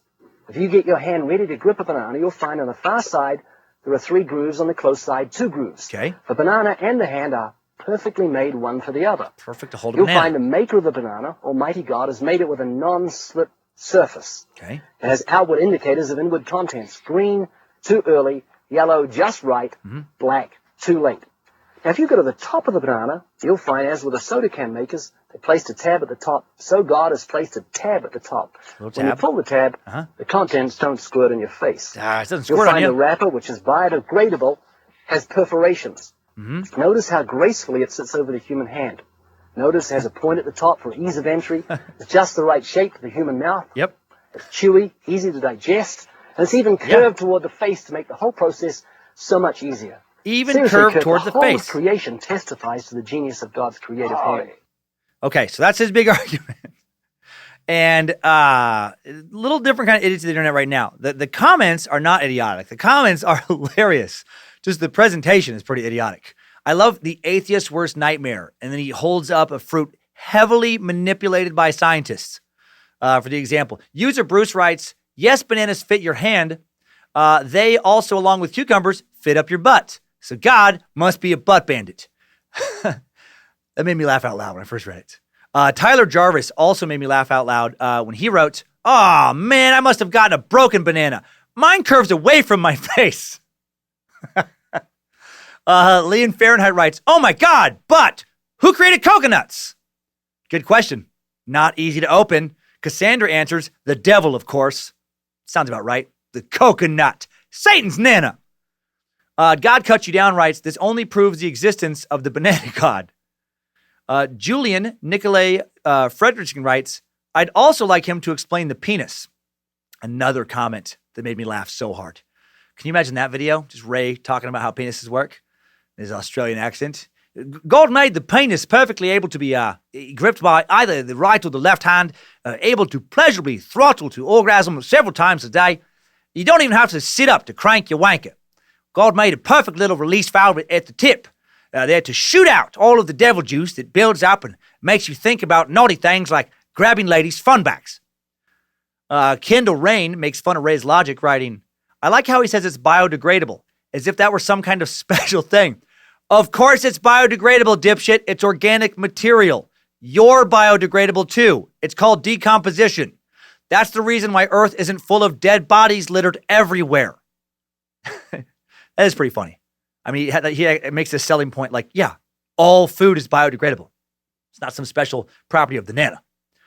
Most of the rest of the comments are just about shoving things in Ray's ass, about how many types of fruit are perfect to be shoved up his ass. And also about how, most foods we eat today have in fact been heavily manipulated by scientists. To be fair to Ray, he did eventually apologize for this video that probably converted more people on the fence to atheism than it did to Christianity. And now we are done with this week's Idiots of the Internet. Idiots of the Internet. I also liked how he talked about it doesn't squirt over your face. Like, what? Like, why? Yeah, why would that kind of fruit squirt over your face? Like, that's some special design. Oh, it's amazing. It's amazing how when you open the tip, it doesn't just go pow and just shoot right in your eye. What? Back to lost tech. Sometimes old technology is lost for good reason. A competing bit of tech comes along, makes it obsolete, and sometimes it just wasn't that good in the first place. Let's talk about a super slow 18th century steam car that no one liked except the dude who invented it. Yeah. Do you think cars, did you know that they were actually invented, kind of? There was cars going around in the 1700s? The automobile as we know it was obviously not invented in a single day, nor by a single inventor. Rather, the history of the automobile reflects an evolution that took place worldwide, a result of more than 100,000 patents from a variety of inventors. And there were a lot of firsts that occurred along the way, starting when theoretical plans for a motor vehicle were drawn up by both Leonardo da Vinci and Isaac Newton. And then there was Cugnot's stupid steam car. In 1769, the very first propelled road vehicle was a military tractor invented by a French engineer and mechanic, Nicolas Joseph Cugnot. He used a steam engine to power his vehicle, built to his instructions at the Paris Arsenal. The contraption was used by the French army to haul artillery, and it moved slowly, very slowly. This three-wheeled metal patience tester moved at the whopping speed of 2.5 miles an hour. Top speed. And it had to stop every 10 to 15 minutes to build up enough steam power to move again. And it ran for roughly an hour total. And it didn't have any brakes. And it had an enormous boiler attached to the front of it that weighed 3 tons. Luckily, the whole thing weighed 3 tons. Luckily, it didn't have to deal with traffic because no one else was making one of these monstrosities. The following year, Cugnot built another steam-powered tricycle that carried 4 passengers, also reached top speeds of almost 3 miles an hour. And then in 1771, the 46-year-old Cugnot drove one of his road vehicles into a stone wall, giving the inventor the distinct honor of being the first person to get into a car accident. And why did he get into his car accident? Because his 3-ton machine had no brakes, which is insane. Like, how did he ever think this was going to stop? Luckily, no one was injured because it was barely moving. Cugnot would never build a third steam car. One of his patrons died, another was exiled, and funding for his vehicle experiments dried up. Incredibly, more steam cars continued to be developed. None of them were very popular, not wildly popular, but in the 19th century, a variety of steam-driven horseless carriages and steam-driven tractors and cars were being driven by enthusiasts all over Europe, America, and elsewhere, and they were able to kick the speed up considerably. A man named Fred Marriott got a Stanley steam car, humming all the way up to 127 miles an hour in a 1906 test at Ormond Beach in Florida. That's crazy. You know what I call a steam car that goes that fast? A hot rod.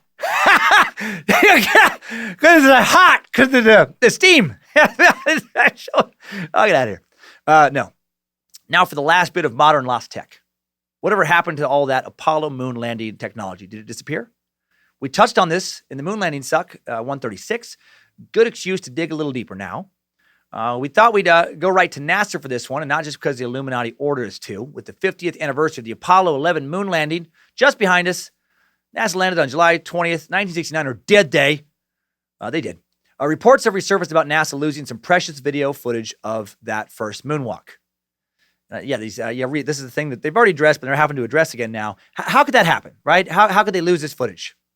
excuse me, is it because they needed to destroy evidence of them filming a fake-ass landing in a home studio or some kind of movie studio?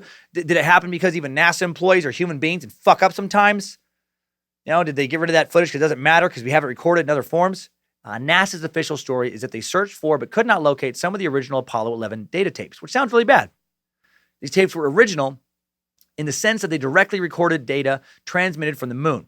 An intensive search of archives and records concluded that the most likely scenario was that the program managers determined that there was no longer a need to keep the tapes since all of the video and data had been recorded elsewhere and they were erased and reused.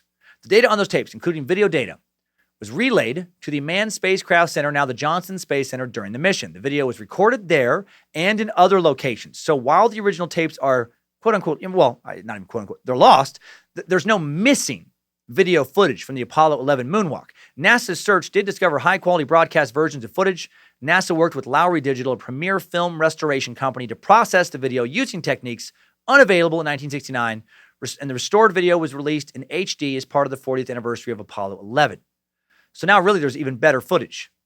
Here's a more thorough explanation for any moon landing conspiracy believers.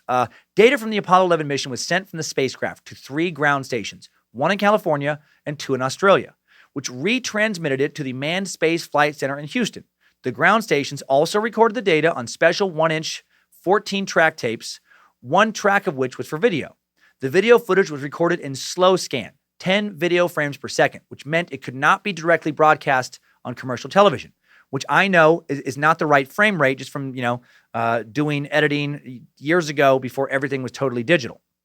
The video had to be converted for broadcast, uplinked to a satellite, then downlinked to Houston, from which it was sent out to the world. NASA spokesperson Richard Navsger, at a press conference showing some of the restored footage in 2009, said there was no video that came down slow scan that was not converted live, fed live to Houston, and fed live to the world. So just in case anyone thinks there is video out there that hasn't been seen, that is not the case. And then he coolly scanned the room, and then he snapped, "We didn't fucking fake it, okay? Damn it! The world has become a cum dumpster of idiocy, and I'm sick of holding press conferences where I'm asked questions by people who can't hold my intellectual jockstrap! I'm sick of the clown questions, you fuckers!" And then he made kind of ugh, and he shook his head, and he mumbled a bunch of curse words, and he walked out of the room. Now, he didn't do any of that stuff, but I bet he wanted to. He didn't do any stuff. What he really did stop with him saying that is not the case. Way more important than the questions about the footage is the questions about why we haven't returned to the moon since 1969. Did we lose our ability to go to the moon? Did we never have it? Robert Frost, an instructor and flight controller at NASA, explains in more detail than I originally did in the moon landing suck why we haven't gone back. He says, why does it take 3 years to develop a new car when it shares 90% of its DNA with the previous model? Why does it take 6 years to develop a new airplane when it shares 90% of its DNA with the previous model? The answer is that they are complex devices. A launch vehicle and spacecraft destined to go to the moon is much more complex and operates at the edge of the envelope, where there is little tolerance for imprecision and error. When operating on the edge of the envelope, thousands and thousands of hours go into testing and tweaking. The development and operations team acquire expertise that no one else on the planet has. The vehicle cannot be built or operated without that expertise. Operating a space mission involves reams of paper in the forms of flight rules and operational procedures. Those rules and procedures are drafted over thousands of hours of tests and simulations. A change in the vehicle can send ripples of change through those documents. The Saturn V rocket had over 3 million parts. The command and service modules and lunar module were composed of millions of additional parts. An individual person cannot contemplate the scale of detail needed to assemble and operate those vehicles. So, when the Apollo program ended, these factories that assembled those vehicles were retasked or shut down. The jigs were disassembled. The molds were destroyed. The technicians, engineers, scientists, and flight controllers moved on to other jobs. Over time, some of the materials used became obsolete. If we today said, let's build us another Saturn V rocket, an Apollo CSM LEM, and go to the moon, it would not be a simple task of pulling out the blueprints and bending and cutting some metal. We don't have the factories or tools. We don't have the materials. We don't have the expertise to understand how the real vehicle differed from the drawings. We don't have the expertise to operate the vehicle. We would have to substitute modern materials. That changes the vehicle. It changes the mass. It changes the stresses, the strains. It changes the interactions. It changes the possible malfunctions. It changes the capabilities of the vehicle. We'd have to spend a few years redeveloping the expertise. We'd have to conduct new tests and simulations. We'd have to draft new flight rules and procedures. We would have to certify new flight controllers and crew. We would essentially be building a new vehicle. And I love that a lot of people hearing all that just are saying over and over in their head, Illuminati, Illuminati, Illuminati. It makes sense to me, right? I touched on this in the moon landing suck, but this makes why we haven't returned to the moon make even more sense to me. It's very, very, very, very complicated and expensive. It requires so much planning. And then, in order to keep all the people employed from all of that space shuttle infrastructure, you have to keep sending more and more people out into space, which, when a war pops up or something, you don't always have the money for. It's a preposterously expensive proposition, right? You got to get all of the employees, the equipment, the industrial spaces. And you got to do that, now while we're already in so much debt. And okay, all right, you marvelous meat sacks. Those are the lost technologies I've chosen to dissect today. I know there are plenty of others, but I hope you're satisfied with the ones I've chosen. This could have gone on forever. There will be one more in the top 5 takeaways. We could have discussed the cloudbuster designed by Austrian psychoanalyst William Reich. Reich claimed he could produce rain by manipulating what he called orgone energy in the mid-20th century, present in the atmosphere. No peer-reviewed scientific evidence exists to support either the effectiveness of this device or the existence of orgone energy. We could have broken down the suit coding system. In the late 1990s, a Dutch electronics technician named Romke Jan Bernard Sloot announced the development of the Sloot digital coding system, a revolutionary advance in data transmission that he claimed could reduce a feature-length movie down to a file size of just 8 kilobytes. If you know anything about digital file sizes, that is like miraculously tiny. Apparently, Sloot dazzled Philips execs by playing 16 movies at the same time from a 64 kilobyte chip, which that does blow my mind. Because I've always been like digital storage. That's crazy. Then after getting a bunch of investors, he mysteriously died on September 11th, 1999, 2 days before he was scheduled to hand over the source code. Illuminati. No one has come close to getting the file size of videos that small since.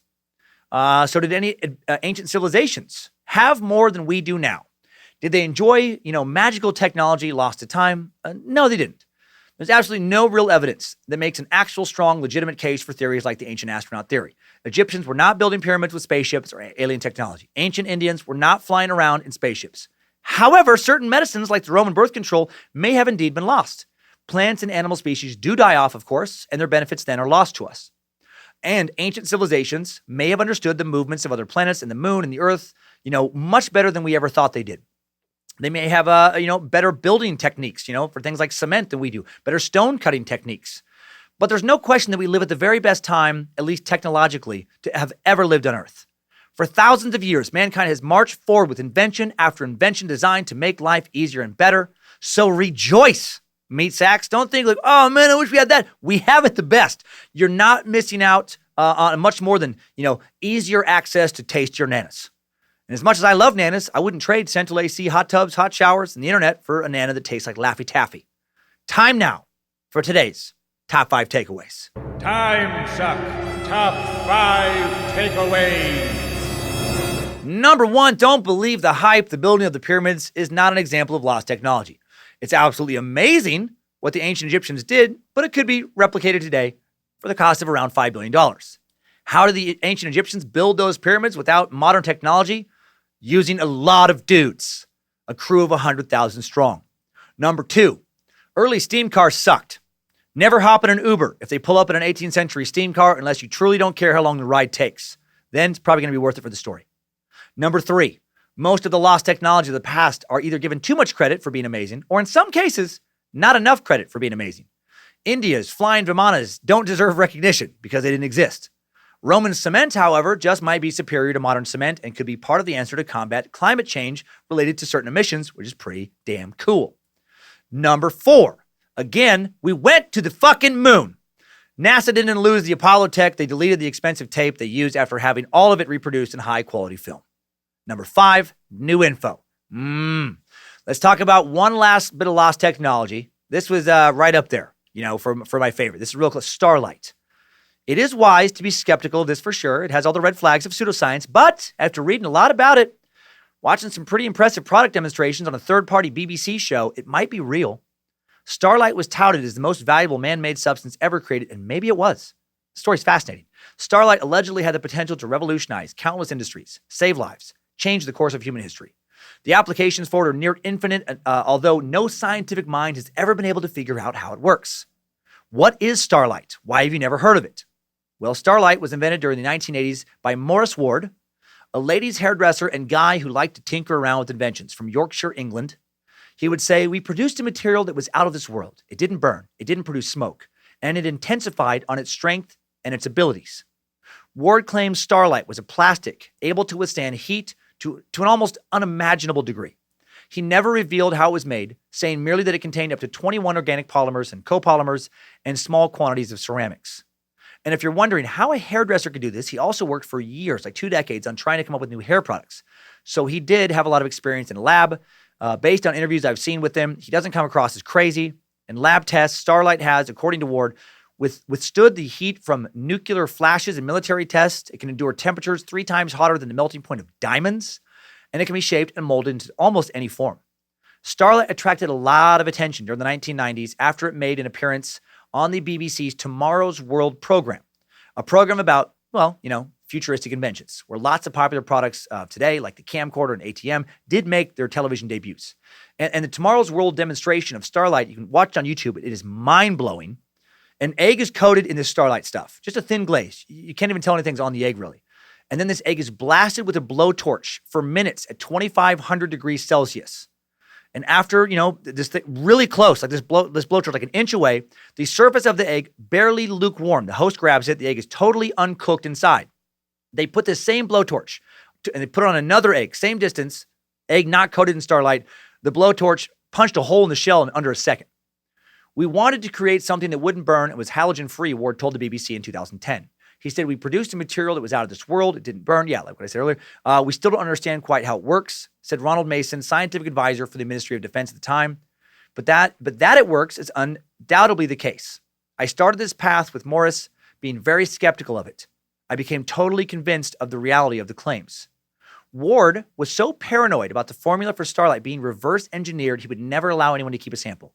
And his financial demands of anyone who wanted to use Starlight, including NASA and Boeing and the US and UK military, killed the commercialization of the product. He'd go on a radio show in 2009 and talk about various governments and corporations trying to steal his formula, and maybe they were doing that. He flat out refused permission for anyone to be able to license it. And when he died in 2011, nearly 30 years after Starlight's invention, Starlight had still never left his lab. No one really knows what happened to the formula. Some say his family keeps it locked away. Others, claim it was a hoax the whole time. If the substance was real and readily available, some people hypothesize that it could have revolutionized skyscrapers, heating and cooling, space travel, fireproofing homes, and would have been pretty sweet in 3D printers and so much more. Oh, and there were probably some things that the military could do with it. And if it's real, which I gotta say, and I'm very skeptical, I think you guys know that by now, it looks like it was real. What a cool example of how every once in a while, one of us meat sacks figured out something way ahead of its time, something that our peers just can't wrap their heads around. And that concept makes me very excited for the future. Because truly, who knows what is right around the corner?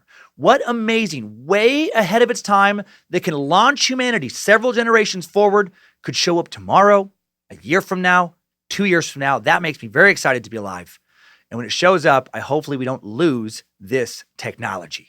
Timesuck Top 5 Takeaways. Lost Technologies has been sucked. Good choice, Space Lizards. I know some of you would love only true crime, but I need more variety than that, and I enjoy learning so much that I would have never learned if it was not for this podcast. Thanks to the Timesuck team. Thanks to Queen of the Suck, Lindsay Cummins, High Priestess of the Suck, Harmony Vellecamp, Jesse, Guardian of Grammar Dobner, Reverend Dr. Jill Paisley, Timesuck High Priest Alex Dugan, the guys at Bit Elixir, Danger Brain, Access Apparel. Thank you to Sack, Script Keeper Flannery for pointing me in all kinds of good directions this week. Join the Cult of the Curious Facebook group if you want to meet and converse with other suckers. Over 11,000 meat sacks in there now. Join the Timesuck Discord group for even more interaction. Link in the episode description for that as well. Around 3,000, suckers active in there. Next week, we continue to detour from true crime with an anti-vaxxer suck. Hello, hate mail. I can feel it coming already. Hello, 1-star reviews. Here it comes. Many celebrities, politicians, and more than a few snake oil salesmen have all railed against having their children inoculated against potentially lethal diseases. The debate, hardly debate, is between scores of concerned parents and the entirety of modern medical science. On one side, the skeptics say that the multitude of shots that an infant is required to get, or at least recommended to get, is causing illnesses, especially autism. On the other hand, the medical community says that is not true at all. And also, the vaccinations are considered one of the greatest advancements in medical science in the history of Earth and a major reason for the extended lifespan of modern humans. Since the 1970s, autism has increased, while at the same time, so has the push for vaccines. But if you know anything at all about science, correlation does not equal causation. Now, don't get me wrong. Being a parent is not easy, and the freedom to make parenting decisions is very important. However, your parenting decision should not risk my kids' lives.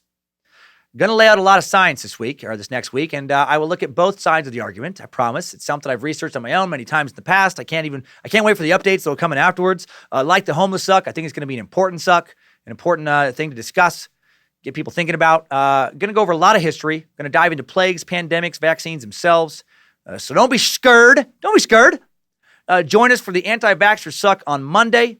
And now, time for Timesucker updates. Updates? Get your Timesucker updates. First up, an OJ update coming in from Will Carlucci. Will writes, I thought someone else would mention this, but after the most recent episode without hearing it, I thought I would. It's about the O.J. Simpson glove.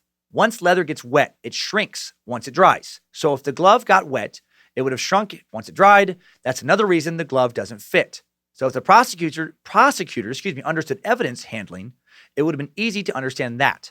As a law student, the O.J. glove incident is an example used in classes. Oh, well, thank you for sending that in, Will. Did not know that, or didn't think about that, I guess. And then right after this message, Sean adds even more info to the infamous glove fiasco. Timesucker Sean Brown writes, Succumus Maximus Lord Succulus Dan. I heard in a radio interview a while ago on public radio that O.J. Simpson had arthritis and joint problems.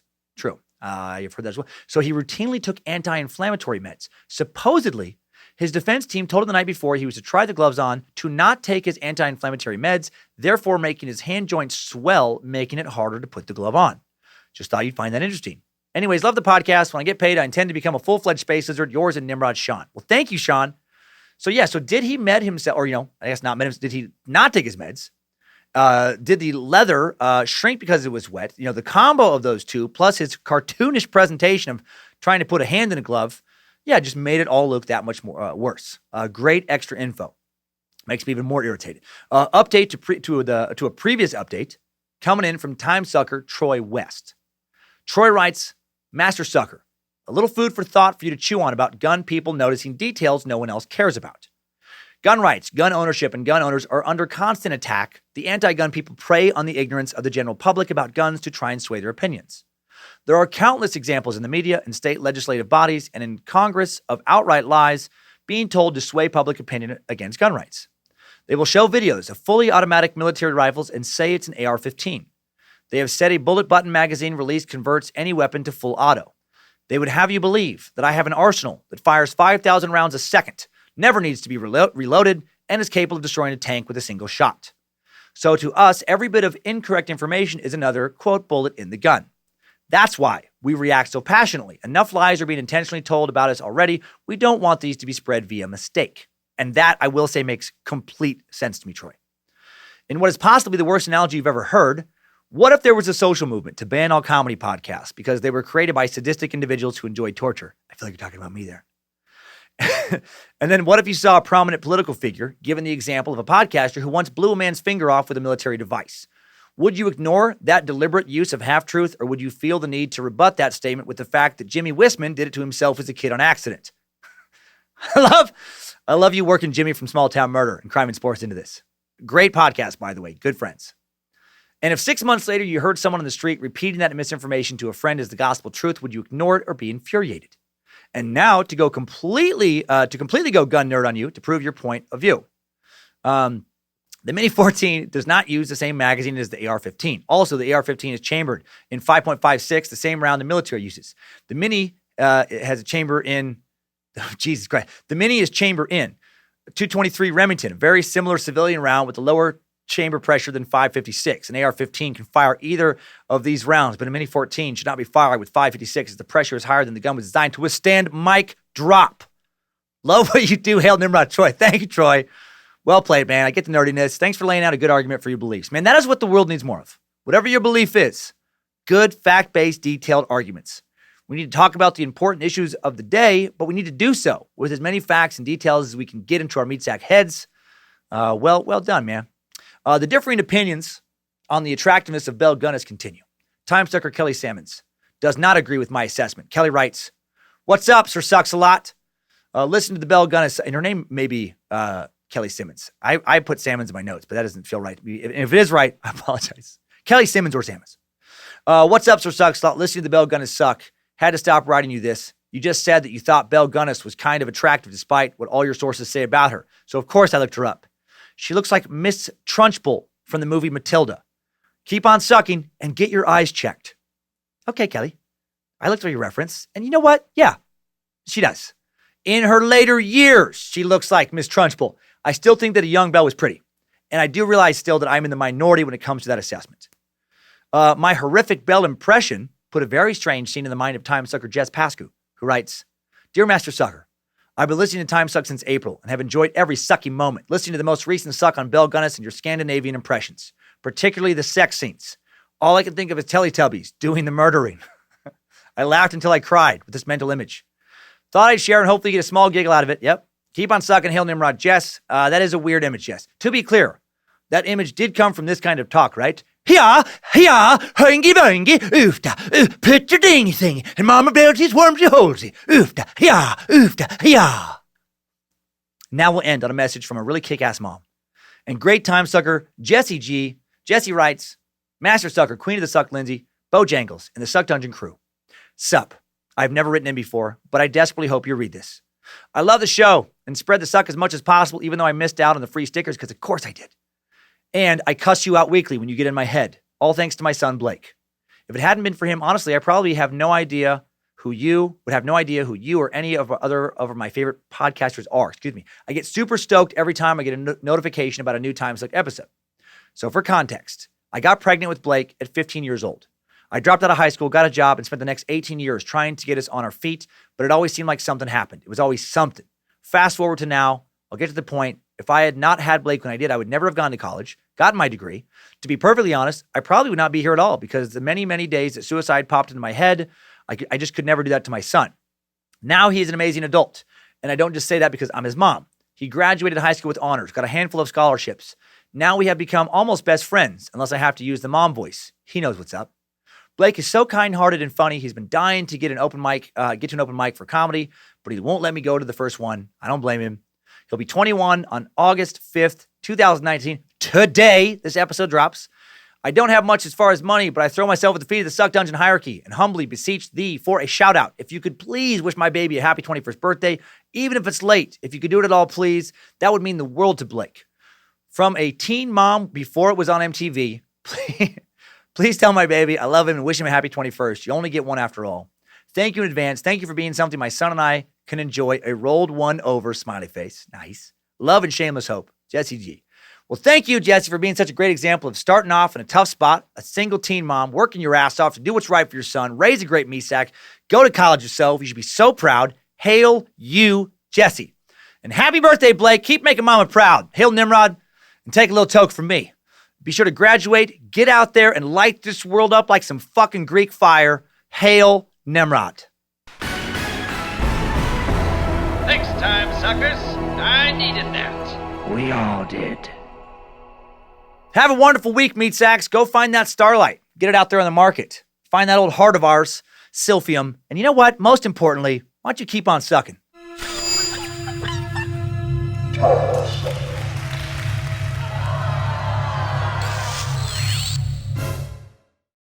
Bono.